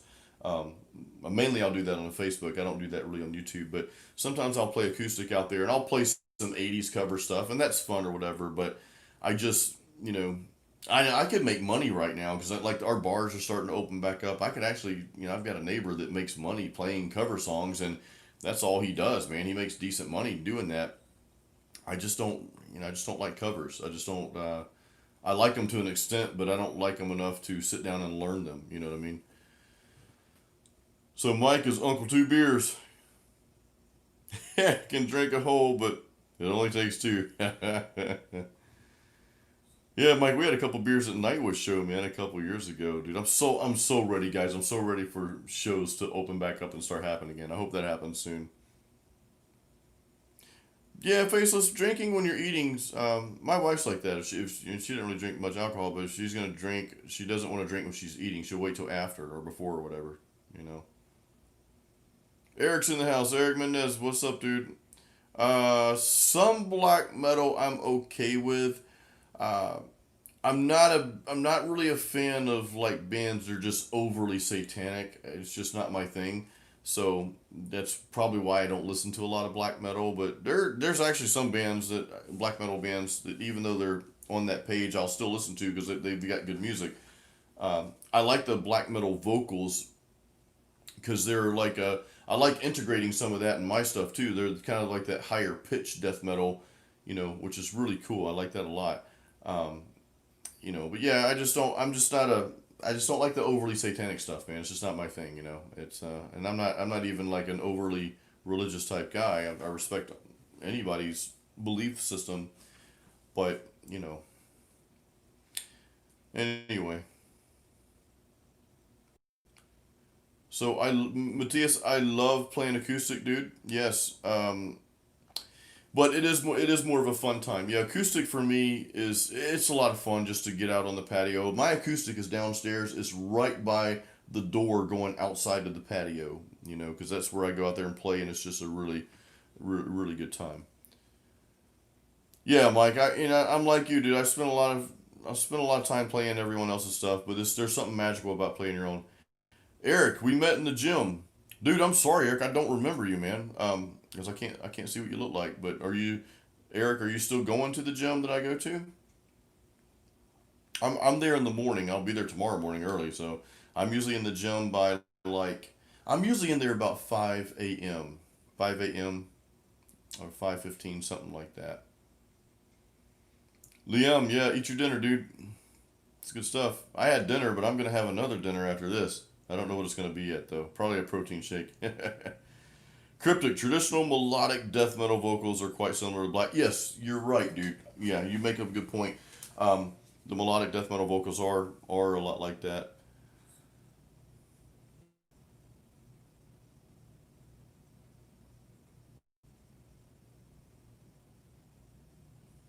Liam, acoustics for Wonderwall. Yeah, I used to play that, and that's why I stopped playing covers out because everybody wanted to hear the freaking songs of like the late '90s and 2000s, and that was just an era of music that just could be wiped off the face of the earth, and I'd be okay because I just didn't get sucked back then. But anyway, everybody wanted to play Wonderwall, so I would end up playing it. I had to get drunk first, before I played it. But so Eric, bald and tattooed. Eric, dude, that's about 50 guys at our gym. We're all bald. I don't have any tattoos, but maybe I'll see you. You started going at night. I can't. I mean, I could go at night, dude, the gym, but I don't know. In the morning, I like to get stuff out of the way, and now that I work for myself, it just do training in the morning, lifting. This is for all you guys. Lifting weights in the morning, first thing. It's like one of those things. Okay, I got the toughest part of my day done with. I mean, I enjoy training. It's not like I dread going. I love it, but it's just like I went and did something. I went and accomplished something. So that sets that tone for the rest of my day. You know what I mean? Where if I don't go to the gym in the morning and I start working on something, it's like I don't feel quite right. If that makes sense. Matthias, so you've got a Colorado IPA, dude. Nice. Brazilian made. Nice, dude. That's all. I love IPAs. IPAs are my go-to beers, dude. Faceless Dimu Borgir. I've always had a problem pronouncing that dude's name, but one day I'll get it right. I didn't know that, dude. Mike, the 12 string simulator. Yeah, that's pretty cool, dude. I've actually got I'm not going to break it out now, but I've got an acoustic DI box that has chorus and delay and all that stuff because I was going to be playing out acoustic more before this thing hit, a few months back. Uh, you know what I mean? But this probably not going to happen now, so I might end up selling that. Oh, my buddy Rob's on the Flip Flop Pirate. What's up, dude? Rob, today I'm drinking a German beer, dude. It's funny, Rob's on here. Rob's a flip flop pirate, great friend of ours, actually a family friend of ours. Um, and I just sent him a text the other day. I sent him a text of some Cigar City beers, assorted beers I bought. I'm like, dude, I need your help with this. But of course, Rob's way out in Arizona, and I'm here in Florida, so hopefully we change that soon, man. Miss hanging out, dude. Sodom is good, dude. Yeah, Sodom, German European metal thrash. Yeah, Sodom and I think Creator's kind of right in that era of bands as well. Fender reissue. I don't know, dude. I'm not a huge Fender fan. When I play one, I like it, but it's like, it's just not. I love my Ibanez and ESPs I have in here, and that's it's kind of where I'm at. But I don't have a lot of. Yeah, I had a Fender American Strat, and like an idiot, I got rid of it because that would have been worth some money, man. It had the push button pickups, and I bought it from a really close friend of mine. So, Renaissance Man, I want to answer your question here. Just so because this is a good question. How have you dealt with illness or major injury or lay off from playing guitar? You've been recovering from a broken ankle. That makes it hard to play guitar. Well, dude, I don't play guitar with my feet, man. No, I'm sure, in all seriousness, I'm sure like a broken anything is probably very painful, so it's hard to focus on anything. And to play guitar, like to really get good at guitar, you have to focus. I talk about that a lot. If you want to get better at something, you have to spend time with it, dedicated time with it, and nothing else matters. That was a Metallica pun, but no, seriously, like during that time, nothing else can matter.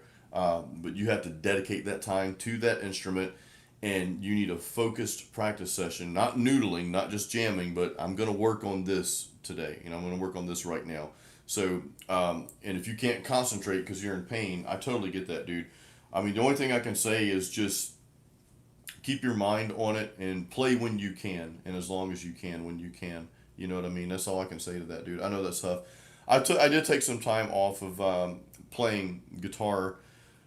Not really not playing at all, but I was away from the music scene for a good 5, almost 6 years. You know, I had put my I had made some bad decisions and put myself in certain circumstances. I wasn't in jail or anything like that. I might as well been because it was a really bad marriage, but that's just a different story, you know. But no, sometimes you can make decisions that place you in a point in life to where you can't focus on the things you really want to focus on. So yeah, I've been there. That wasn't an injury, but you know, I just at some point you get back to that, you know, that point to where you can play and just go all out, dude. That's really all I can tell you. All right, Tina, what's up? Tina is my sister. Tina and Rob is here from Arizona. Tina, Rob, I really do hope you guys move here at some point. I mean, I know we've talked about that, but I miss hanging out with you guys. Yeah, Demu is black metal. Oh man, they're dressed up in corpse paint. Nice. Like, I love the idea of having a band with a theme like that, but I am just way too lazy to dress up. If you guys ever catch me on stage, I'm gonna be dressed like I am now. I've got on shorts, but I'll probably be wearing jeans at least, but hell, I might even be in cargo shorts and flip flops playing metal. I don't know. I'll probably have a black t shirt on. I just don't. I love to go see bands that do the whole, you know, dress up thing. That's cool, but I, for me to do it, it's like, no, I'll let those guys handle that. I'm just gonna get up there and play metal like a regular dude, you know. But anyway, Schecter seven string, Liam. Yeah, I've never played through a Schecter seven string, but I would like to. Dude, Faces, you broke your back. Holy crap, man! Wow, dude. Paul, dude, you know, I usually practice on. I usually play through my computer, man, because my practice sessions are very focused. I have almost stopped noodling altogether because I'm really wanting to, you know, challenge myself as a guitarist. So I'm really having focused practice sessions. If I'm not doing that, I'm writing new music. I'm writing new music and recording it, recording the ideas. So that I use plugins because it's just a lot easier. But a lot of times when like I've got my Fender Mustang amp turned on right now, and a lot of times I just practice through an amp because I'm getting tired of the plugins. You know what I mean? I'm just getting tired of the way they sound. Just me. I'd much rather play through an amp. So Eric was in prison for 11 years and in a serious relationship for 10. Prison was definitely less stressful. Yeah, it can be like that. I've been in some crappy situations, dude, and I've never been to prison, you know, and or never spent any time in jail or anything like that. Not that I shouldn't have. Not I've done some dumb stuff. I just didn't get caught. You know what I mean? I think, you know. Anyway, but yeah, being in a bad relationship is hell. You know. Thankfully, I've got an awesome wife, and we've been together for almost 12 years now, and that's been great. So it's almost like I started my life all over when her and I got together, and I've literally like just xed out all the stuff that happened before that. You know, and it's just bad decisions that we make. I can't blame the other people because I made the choice to be with those other people. You know what I mean? So it's my fault too. Anyway, yeah, I got to get over the threshold, dude. Okay, Renaissance man, headless Kiesel Vader lets you sit down without. Okay, gotcha, dude. Cool, awesome. Liam, do I like Jared Dines and Stevie T? I really don't pay attention to them, man. I don't really have a lot of time to sit down and watch YouTube that much. And when I do watch YouTube, a lot of times not even the guitar related stuff. A lot of times I'm learning. I study Thai language, so a lot of time I'm watching YouTube to to study Thai. Acoustic, thank you, dude. I totally forgot to tell you guys I have the super chat now, so you guys can donate.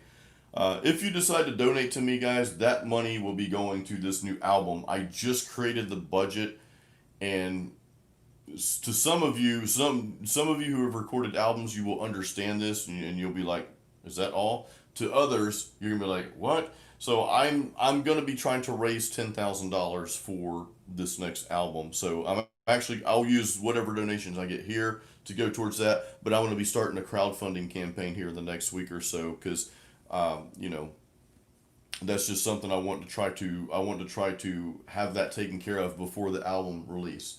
And that's just something that independent musicians do these days. So you'll be hearing more about that at some point soon, probably next week.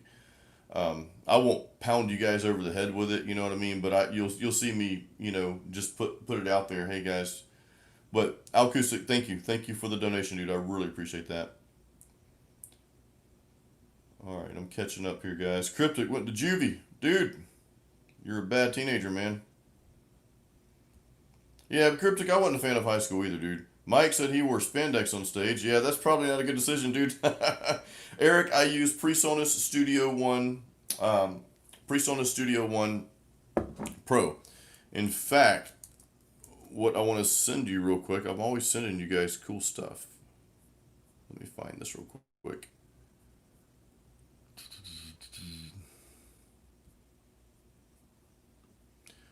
I have got a complete guide for recording for you guys. Most of you have seen this guide. It's not, I say it's a guide, but it's a blog post.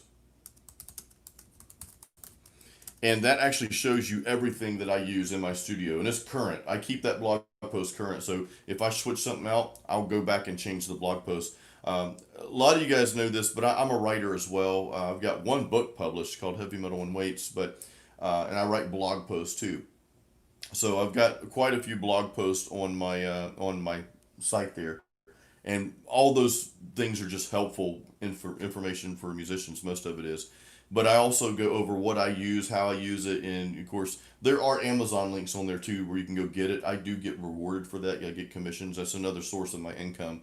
So you know I'll put products out there that I use and talk about them. And if somebody clicks on that and buys it, I get a little bit of commission. So you know, it's just another way to get revenue as an independent artist. I got to pay the bills somehow, you know.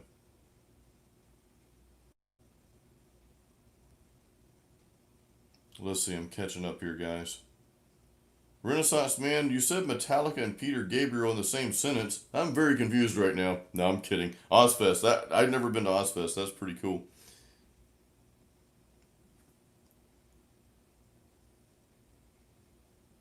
Oh, that's cool, Mike. Thanks, bro. Mike's. I was looking to reach out to you anyway, man. Definitely. The biggest thing that I'm paying for my album is the drums. My drummer is expensive.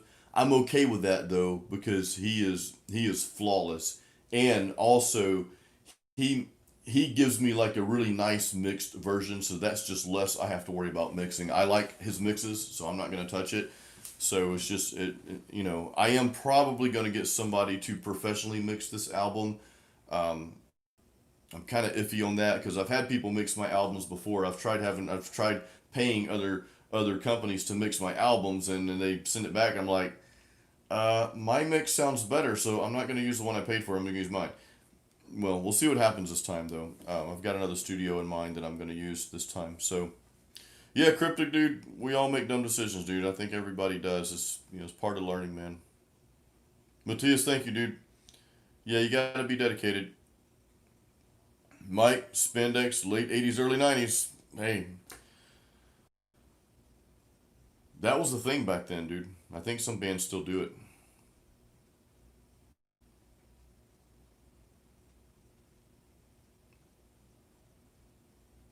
Renaissance man, no, dude. I've taken one lesson. Um, And the lesson I took was a classical guitar lesson. And basically, I don't know, I went through this classical phase because a friend of mine was a musician. I don't know if she plays anymore, but she played classical music. And I started listening to soundtracks. And one of the soundtracks was the Rocky soundtrack. There's some classical type stuff in that, believe it or not. And then I started listening to the Jurassic Park soundtrack, and I was very inspired by that. So the classical method, I took one lesson though, and he just taught me the classical method, and I'm like, okay, I got what I need. But For those of you who don't know, your thumb is to play the first three strings of the guitar. Then you've got your other three fingers for the G, B, and E, and that's how you play.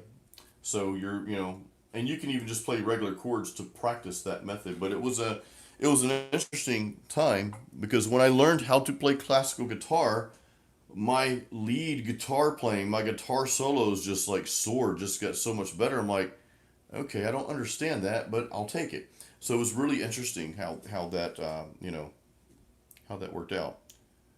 But yeah, I never really as far as beginners, as far as my advice for beginners, Renaissance man, is it's it's spending. It's not just playing. It's spending focused time playing, focused time practicing. In other words, what I would do as a new guitar player, and really for any of you guys, is I would create a schedule. Okay, I'm dead serious about this. If you want to get better at guitar or anything, this is what you have to do. Because if you just sit down and jam all the time and just noodle and just play, I mean, you'll get better eventually, yes. But if you want to get like real good, real fast, you have laser sharp focus on your practice sessions. Know exactly what you're going to practice during that session, and that's that. And you make a schedule for that. You like say, hey, Monday, Wednesday, Friday at 7 p.m. Well, not Wednesday because you'll be on here at 7 p.m. So Monday, Wednesday, Friday. Let's just say the morning time, 7 a.m. I'm gonna practice. I'm gonna practice my major scales and some finger tapping techniques on those days at those times. Tuesday and Thursday at those times, I'm gonna practice just regular power chord changes and metal changes. On the weekends, maybe I'll have Saturday morning. I'll say I won't practice anything specific, but I'm just gonna spend time writing. So what I mean though is your focus needs to be on that thing that you're doing, like laser focused, man. You have to do that. That's my best advice for beginner guitar players. That will make you awesome really, really fast.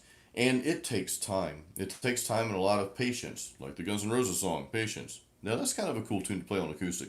Uh, Really cool tune, actually, especially that last part. Anyway, so yeah, that's my advice. Eric, my percentage of marketing. So I wrote this down earlier. I had for the $10,000, I had about a third of that I think going to drums. The other the other part of that before you hit the 5,000 mark was going to some of the things like mastering, some other different things that just go into the production process and all. Then I was having $5,000 for marketing and promoting. And normally what I do to promote my stuff is I run Facebook ads. One of the things is also collecting email addresses. I have most of you guys' email address on here, and one of the good ways to let you know I've got a new album or I've got like a new item in my merch shop. I'll have a new item in my merch shop next week. I'm actually going to make a T-shirt for my first album, Apocalyptic Dreams. So you guys will soon be able to get a T-shirt that looks like that. I'm not actually going to put my name on the T-shirt. I'm going to put Apocalyptic Dreams up here, and then I'm going to have my. This is my very first album for those of you who don't know. So that kind of stuff I send you through email, and that's where really I make the most sales is through email, and that's why I'm so adamant about collecting email addresses. And don't worry, you guys know I don't spam you, but it's another way to do that. But my marketing budget though for this next album is going to be more on some's going to Facebook advertising to run ads to get people to buy my music and buy my CD or whatever, but a lot of that marketing budget, probably three-fourths of it, is going to go towards getting into publications through like global publications, um, guitar magazines, and just other companies. Maybe even try to get in with Sweetwater, have them put something out there. Pay them X amount. So that's mainly I want a big and that's not $5,000 for marketing is not really a big. It's big for an independent guy like me, but I mean, dude, there's companies that spend like hundreds of thousands of dollars on Facebook advertising every single day, and you guys know it. Like you can go see something online and then go back to Facebook and then you see that same ad. Like sometimes you can say it. You can like say something. Like hey, I think our dogs need a new dog bowl. Then all of a sudden you go on Facebook and you start seeing ads for dog bowls. It's weird, you know what I mean? So A lot of money goes into that. Faceless, there are so many bands I regret not being able to see you play live, dude. I didn't do a lot of live concerts when I was younger. You know, and I regret that. I grew up in somewhat of a I mean, my parents were awesome, but I think I've told you guys it was kind of a religious environment. So, metal music was kind of frowned upon, and I couldn't grow my hair out and wear like cool, Megadeth t-shirts in the house or anything like that. So I didn't go to shows, and I really didn't start going to shows until later in life. And now I probably go to about 2 or 3 shows a year. I mean, with the exception of this year so far. This is so dumb, man. I'll be glad when we get back to some kind of norm. I know I missed a lot of. Let's see. Do you find it's better to do your projects as a DIY version?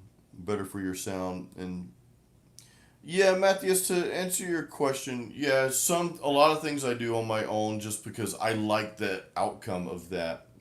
But I also take the ego out of it, and I know that there are certain things that other people can do much better than I can, and I don't even want to become better at those things. I'd rather focus on my stuff, what I'm good at, and let some other expert focus on that stuff that I'm not good at. Like drums, for example. I can play drums. I used to be able to play pretty decently, but there's no way in hell I can play drums to the style of music that I write. It would just sound like crap, and you guys would not probably wouldn't be on here talking to me. You'd probably be thinking, well, this guy thinks he can play drums. I know that I can't. So I hire a really amazing drummer to do amazing work, and he's not cheap. So I'm gonna spend a few grand on that, you know what I mean? But it's worth it to me because it's gonna bring my album up to that next level. Um, Things like mastering. Mike masters. He's mastered every album.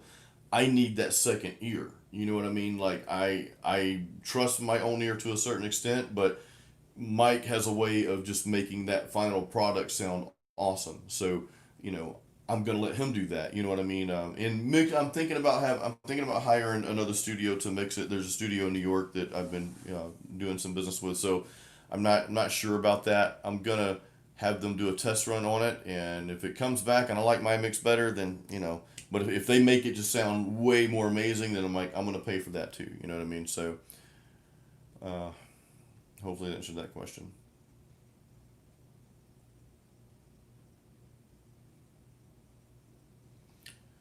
All right. I'm just catching up here, guys. Yeah, somebody said mentioned sweet picking's a challenge. I practice a lot of sweet picking. Some people are naturally good at sweet picking. Others are not. I don't know if it's the way the brain works. I can't wrap my head around it. I am not naturally good at it, you know. But if I don't practice it for a while, I get very rusty very fast. But then at the same time, if I can speed pick really well, that's my forte. That's what I'm good at. You know what I mean? So, um, Paul, I don't have Apocalyptic Dreams on CD. I've been thinking about putting it on CD, dude. I haven't had time to really like dig into that yet. So if there's enough demand for it, I may throw a poll out there. If there's enough demand for it, I might do what's called a pre-sale and do it that way. You know what I mean? And because the last thing you want to do is order. A lot of times when you get CDs made, so to have the cost reduced, you have to order in bulk, like 300 or 100 or whatever at a time. And I don't want to order a bunch of CDs and just have them sitting in here, and people are not buying them. So I know some people still buy CDs.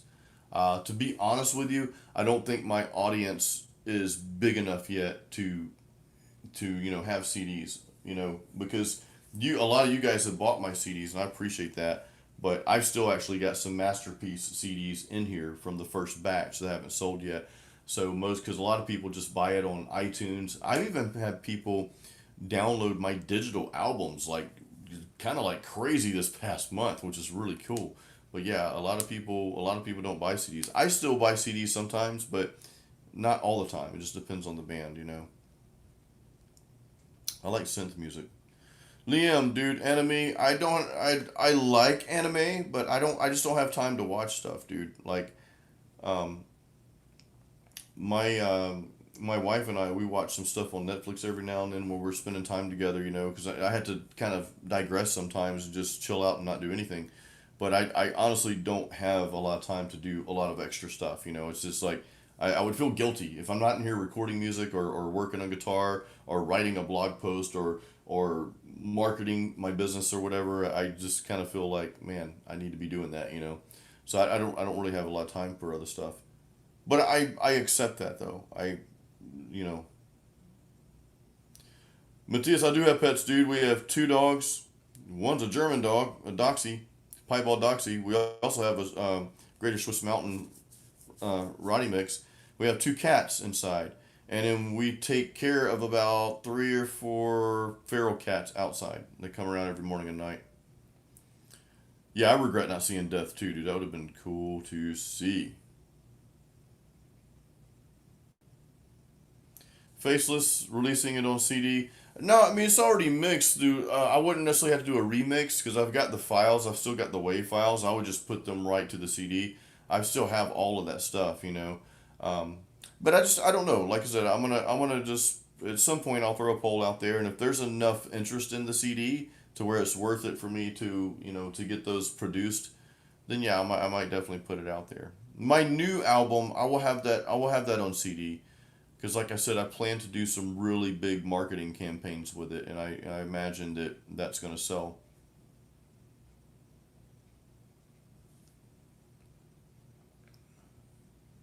I'm just catching up here, dudes. Yeah, PogChamp, the sweep picking, like I said, man, it's just not it's not for everybody, I don't think, and I think that's okay, and I don't think you have to be good at everything, you know. Liam, I don't even know who Post Malone is, dude. So, no, I didn't know he was in a metal band. I suck at pop culture. I don't know anything that's going on these days. I barely know what's going on in the metal world, you know. I rely on you guys to tell me, though. You know. Mike, so,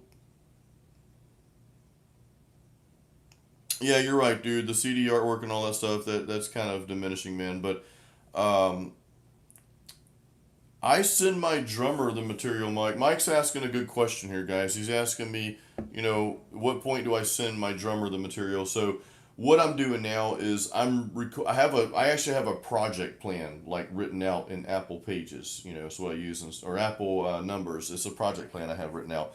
So, um, right now I am recording the first initial rhythm guitar tracks. I probably will re-record them, but I'm just recording those first two tracks. I'm recording the bass line, okay? And as I'm doing all that, I'm also compiling drums and Easy Drummer to go with it. So I'm kind of programming those to sound kind of what I want to sound like because the drummer needs a reference. So at that point, dude, I send that track off. I dump it down to a wave and send it to my drummer, and then I'll send him two files. I'll send him a file with the drums that I put in there, so he can just get an idea of kind of what I'm doing here. And then I'll send him a file without the drums, which he'll listen to and record his drums too. And I don't send him everything at once, dude. I'm like, he's only done one song for this album so far, and he sent that back to me last week. Did a really awesome job. But I'm gonna send him two songs probably this weekend, probably tomorrow. I'll send him two songs and probably two or three songs next week, and it's probably gonna be like I don't know about a 6 to 8 week process. And that kind of, like I said, I need to start this crowdfunding campaign real soon so that I have them. Of course, I had to pay him before he'll do the work, which is fine. But yeah, that's kind of how I work it. I don't wait till the end, Mike. I do it, once I get the song where I want it, I'll send it off and so forth and kind of work on it song by song.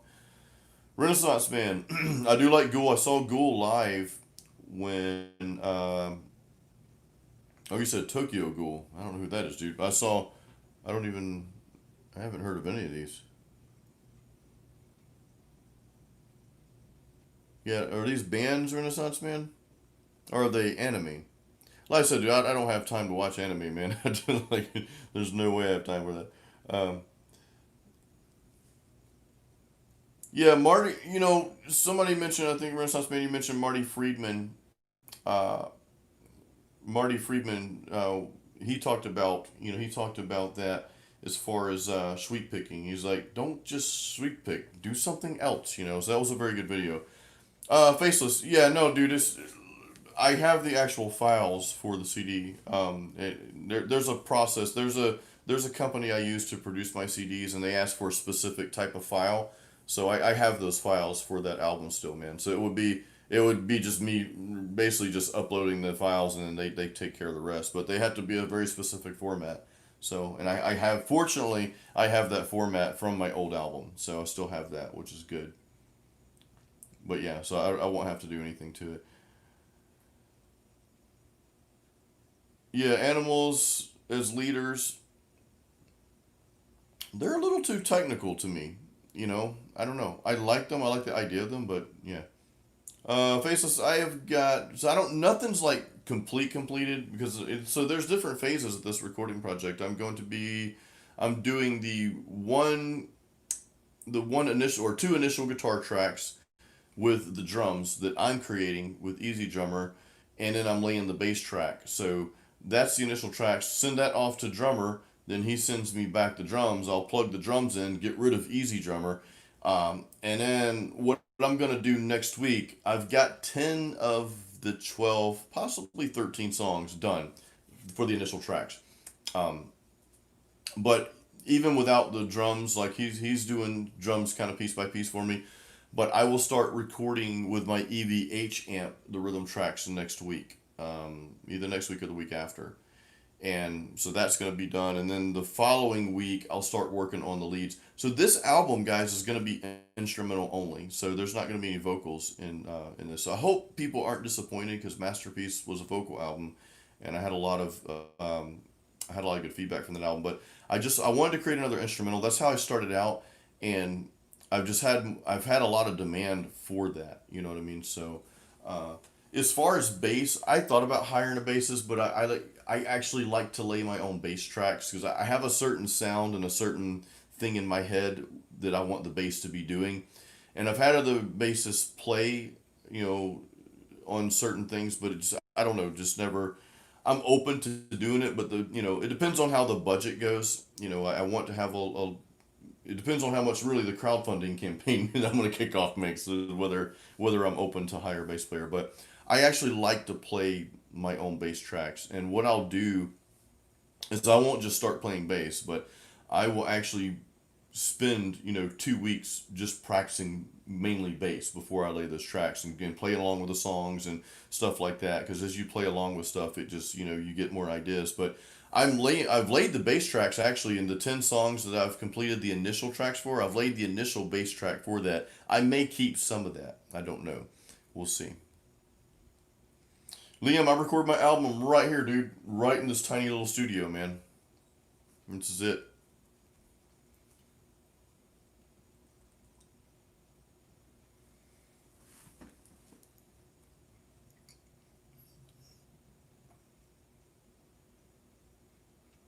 Oh, Mike, I'm trying. So, a second.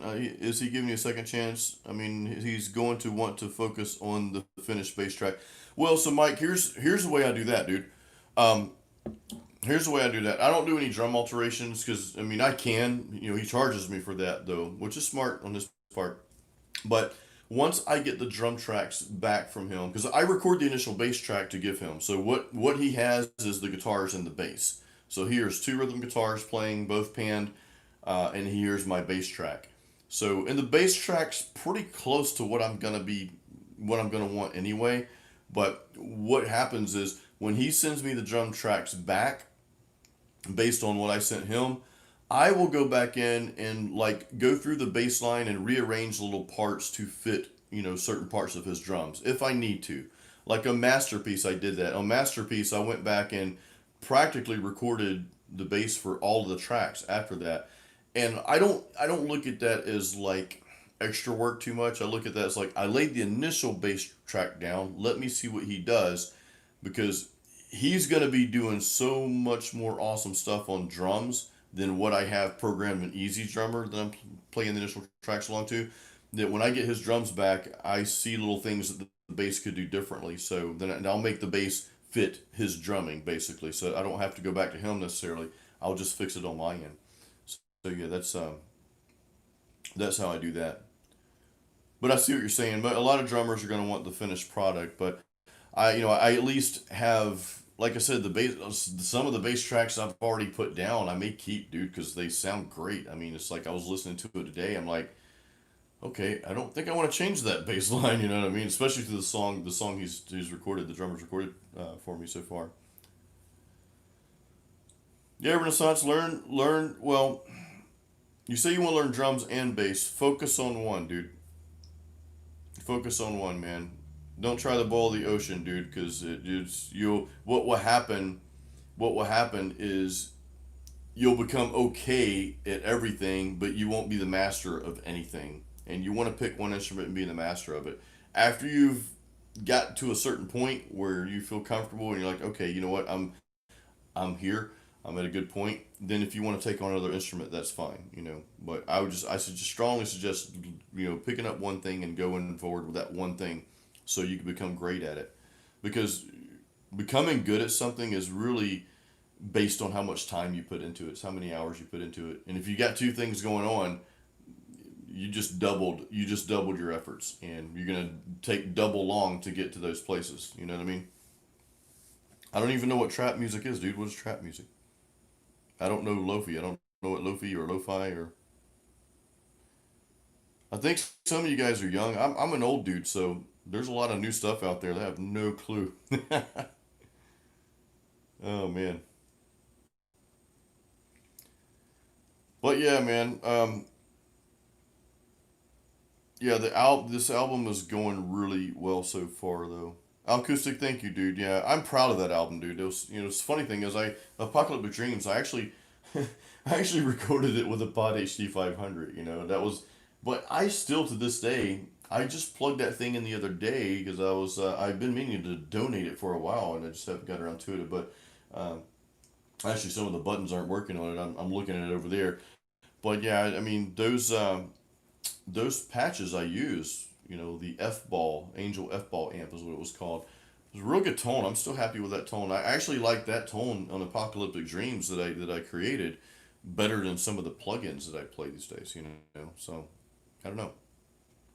That's a lot of people down on line six. And I get it. Okay, their amps kind of suck. The spider amps, but there's stuff like the HD 500, HD 500X. I've never played through the Helix, but I've heard the tones. I mean, those things sound good, man. They sound really good. Acoustic, you can totally invest in my business, dude, but I just don't. Well, yeah, I mean, we've talked about starting like a very tiny brewery, so that we're gonna have to have some investment money for that because I do not have the cash for that.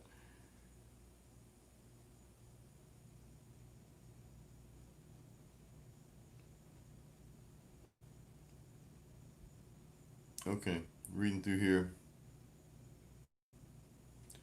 Matthias, the Metal Zone dude is just since I heard those two albums, my first two cassette tapes that I bought uh, were what was it? Justice for All, Master of Puppets. I had a brain fart there, and ever since I heard those, man, I was hooked. Like I knew, like there was just because before I was into music before I got into metal, at a young age. I was recording songs off the radio, like '80s pop music, because this is back in the early mid '80s, But yeah, but I got into metal, and it was just that was it for me, man. That was all I listened to. It was all I wanted.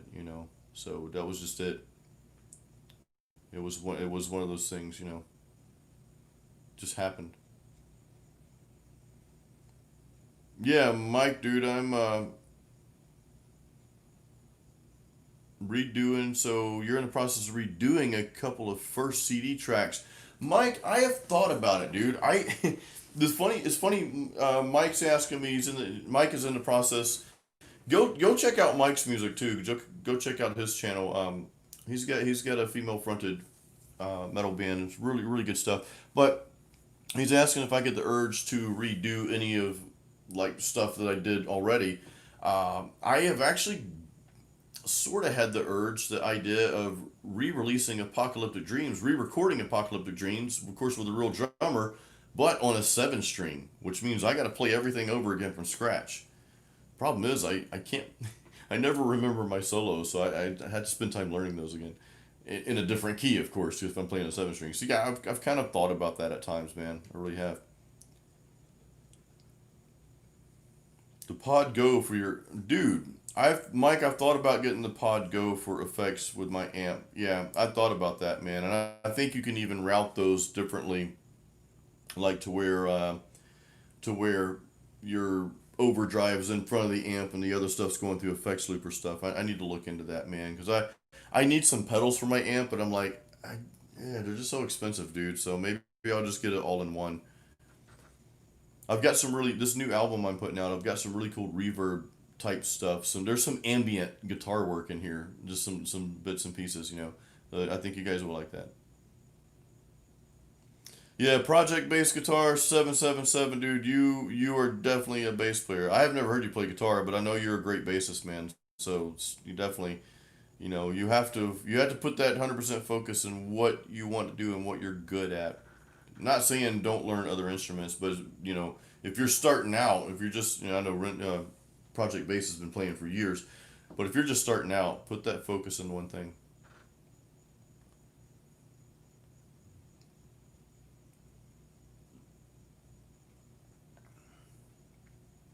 A lot of good info in here, guys. I'm just reading through.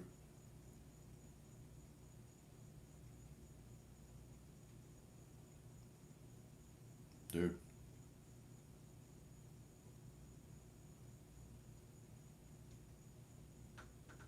Yeah, Sweetwater will take your payments, man. It's so easy to press that button. Be careful with that stuff, guys. Don't get in. This is coming from an old dude. Well, I'm not that old. I'm 45, but be careful with that debt, man. Even though it's 0% interest, it's sometimes life happens, and you're like, well, crap. I can't even make this payment now. You know what I mean? So just be careful. I'm not saying don't do it. Just like don't get yourself in too much debt, man. Debt is evil. Debt is really evil. Yeah, save up cash, dude. Yep, that's the smart thing to do, man. I'd rather see you guys go work a second or third job. Just bust your ass for a little bit, man, and save up cash and go buy it instead of putting it on credit. Yep.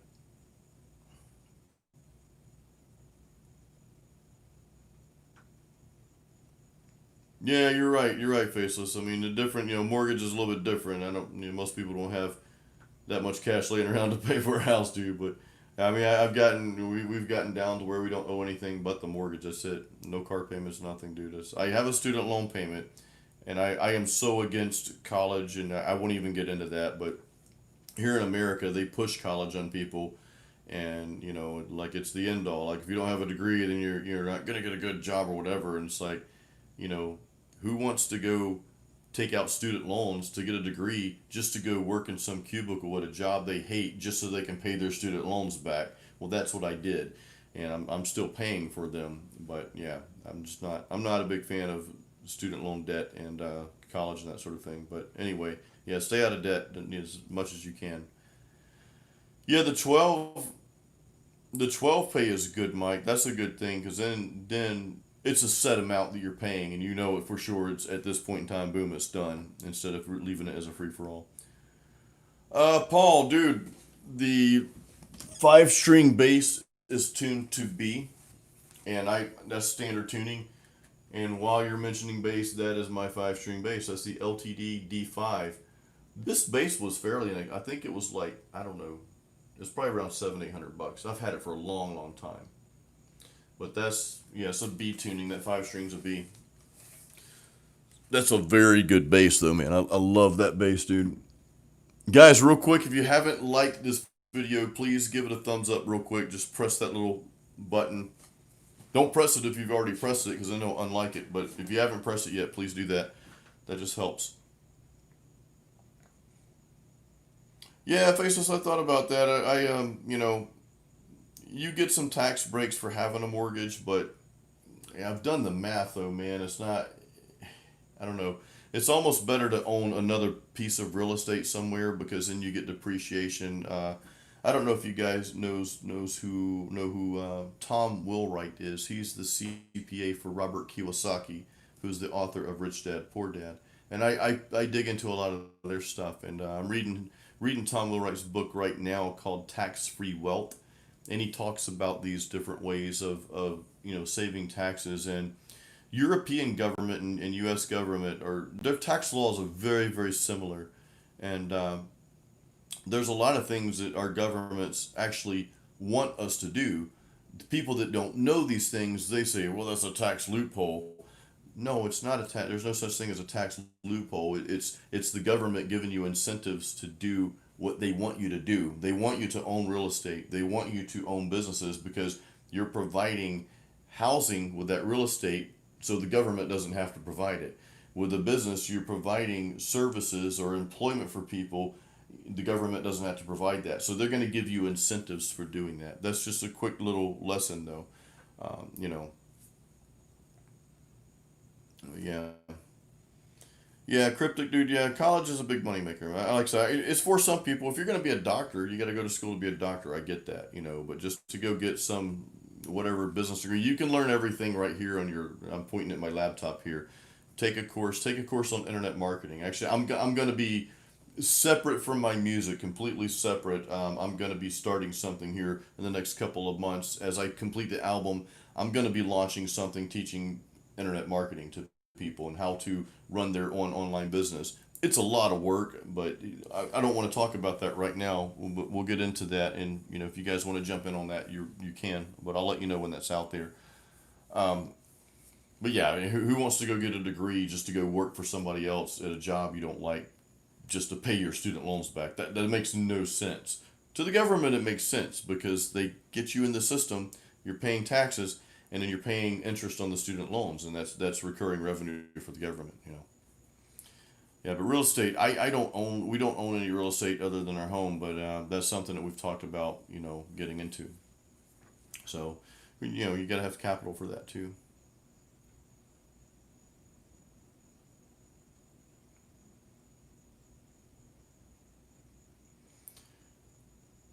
Renaissance man, dude, don't worry about don't worry about failing, dude. Failing's actually good because you will fail many times before you succeed.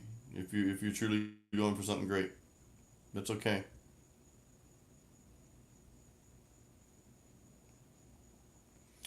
Big Mike, three businesses, dude. I didn't know it was three.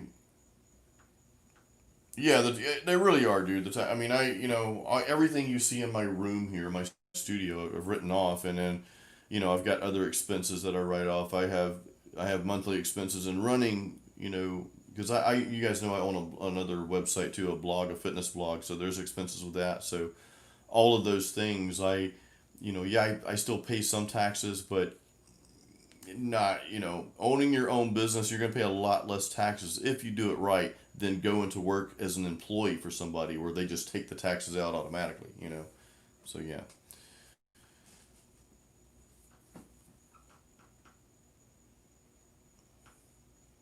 And Faceless, you have a point. That does sound like a toxic gig, dude. Yeah, never give up. You might want to, Renaissance man, you might want to go for another gig though, man. It does sound kind of toxic. All right, guys, we've been rolling here for over 2 hours, man, which is cool. But I've actually got a little bit more work I need to finish up tonight, so I'm gonna end this here tonight. But I want to say thank you all so much for joining. I appreciate each and every one of you guys, and I hope you guys have an awesome, awesome weekend. My email will come out tomorrow, guys, around 8 a.m. Eastern Standard Time. I'm going to schedule it to send at that time right now. So, 8 a.m. Eastern Standard Time, you will get an email from me, from Jason Stallworth. There will be a little guitar icon on that. If you do not see that, please check your junk mail or spam mail or whatever. And then once you get my email, just make sure that that I'm on your good list. You know what I mean? So make sure, because I know some of you said you're not getting my emails, but I'm pretty sure you're on my list. And real quick, if you're not on there, I'm gonna send you the link one more time so you can sign up. I give you a free practice guide, by the way, when you sign up, which I think most everyone on here has. But let's see. Join here. All right, so I just sent that out. So go to that. If you're not signed up on my email, go to that link, guys, and sign up. Put your email in, and then you'll get my email tomorrow. Basically, tomorrow's email is a recap of everything that's going on this week. I've got links going because you guys don't see everything. Some stuff you miss, so it's there, and it's all content that's just geared towards helping you. That's all it is. So definitely check it out. Guys, good night. Have an awesome weekend. Tomorrow's Friday. The weekend's here. That means we can drink more beer. Keep it metal. We'll talk soon.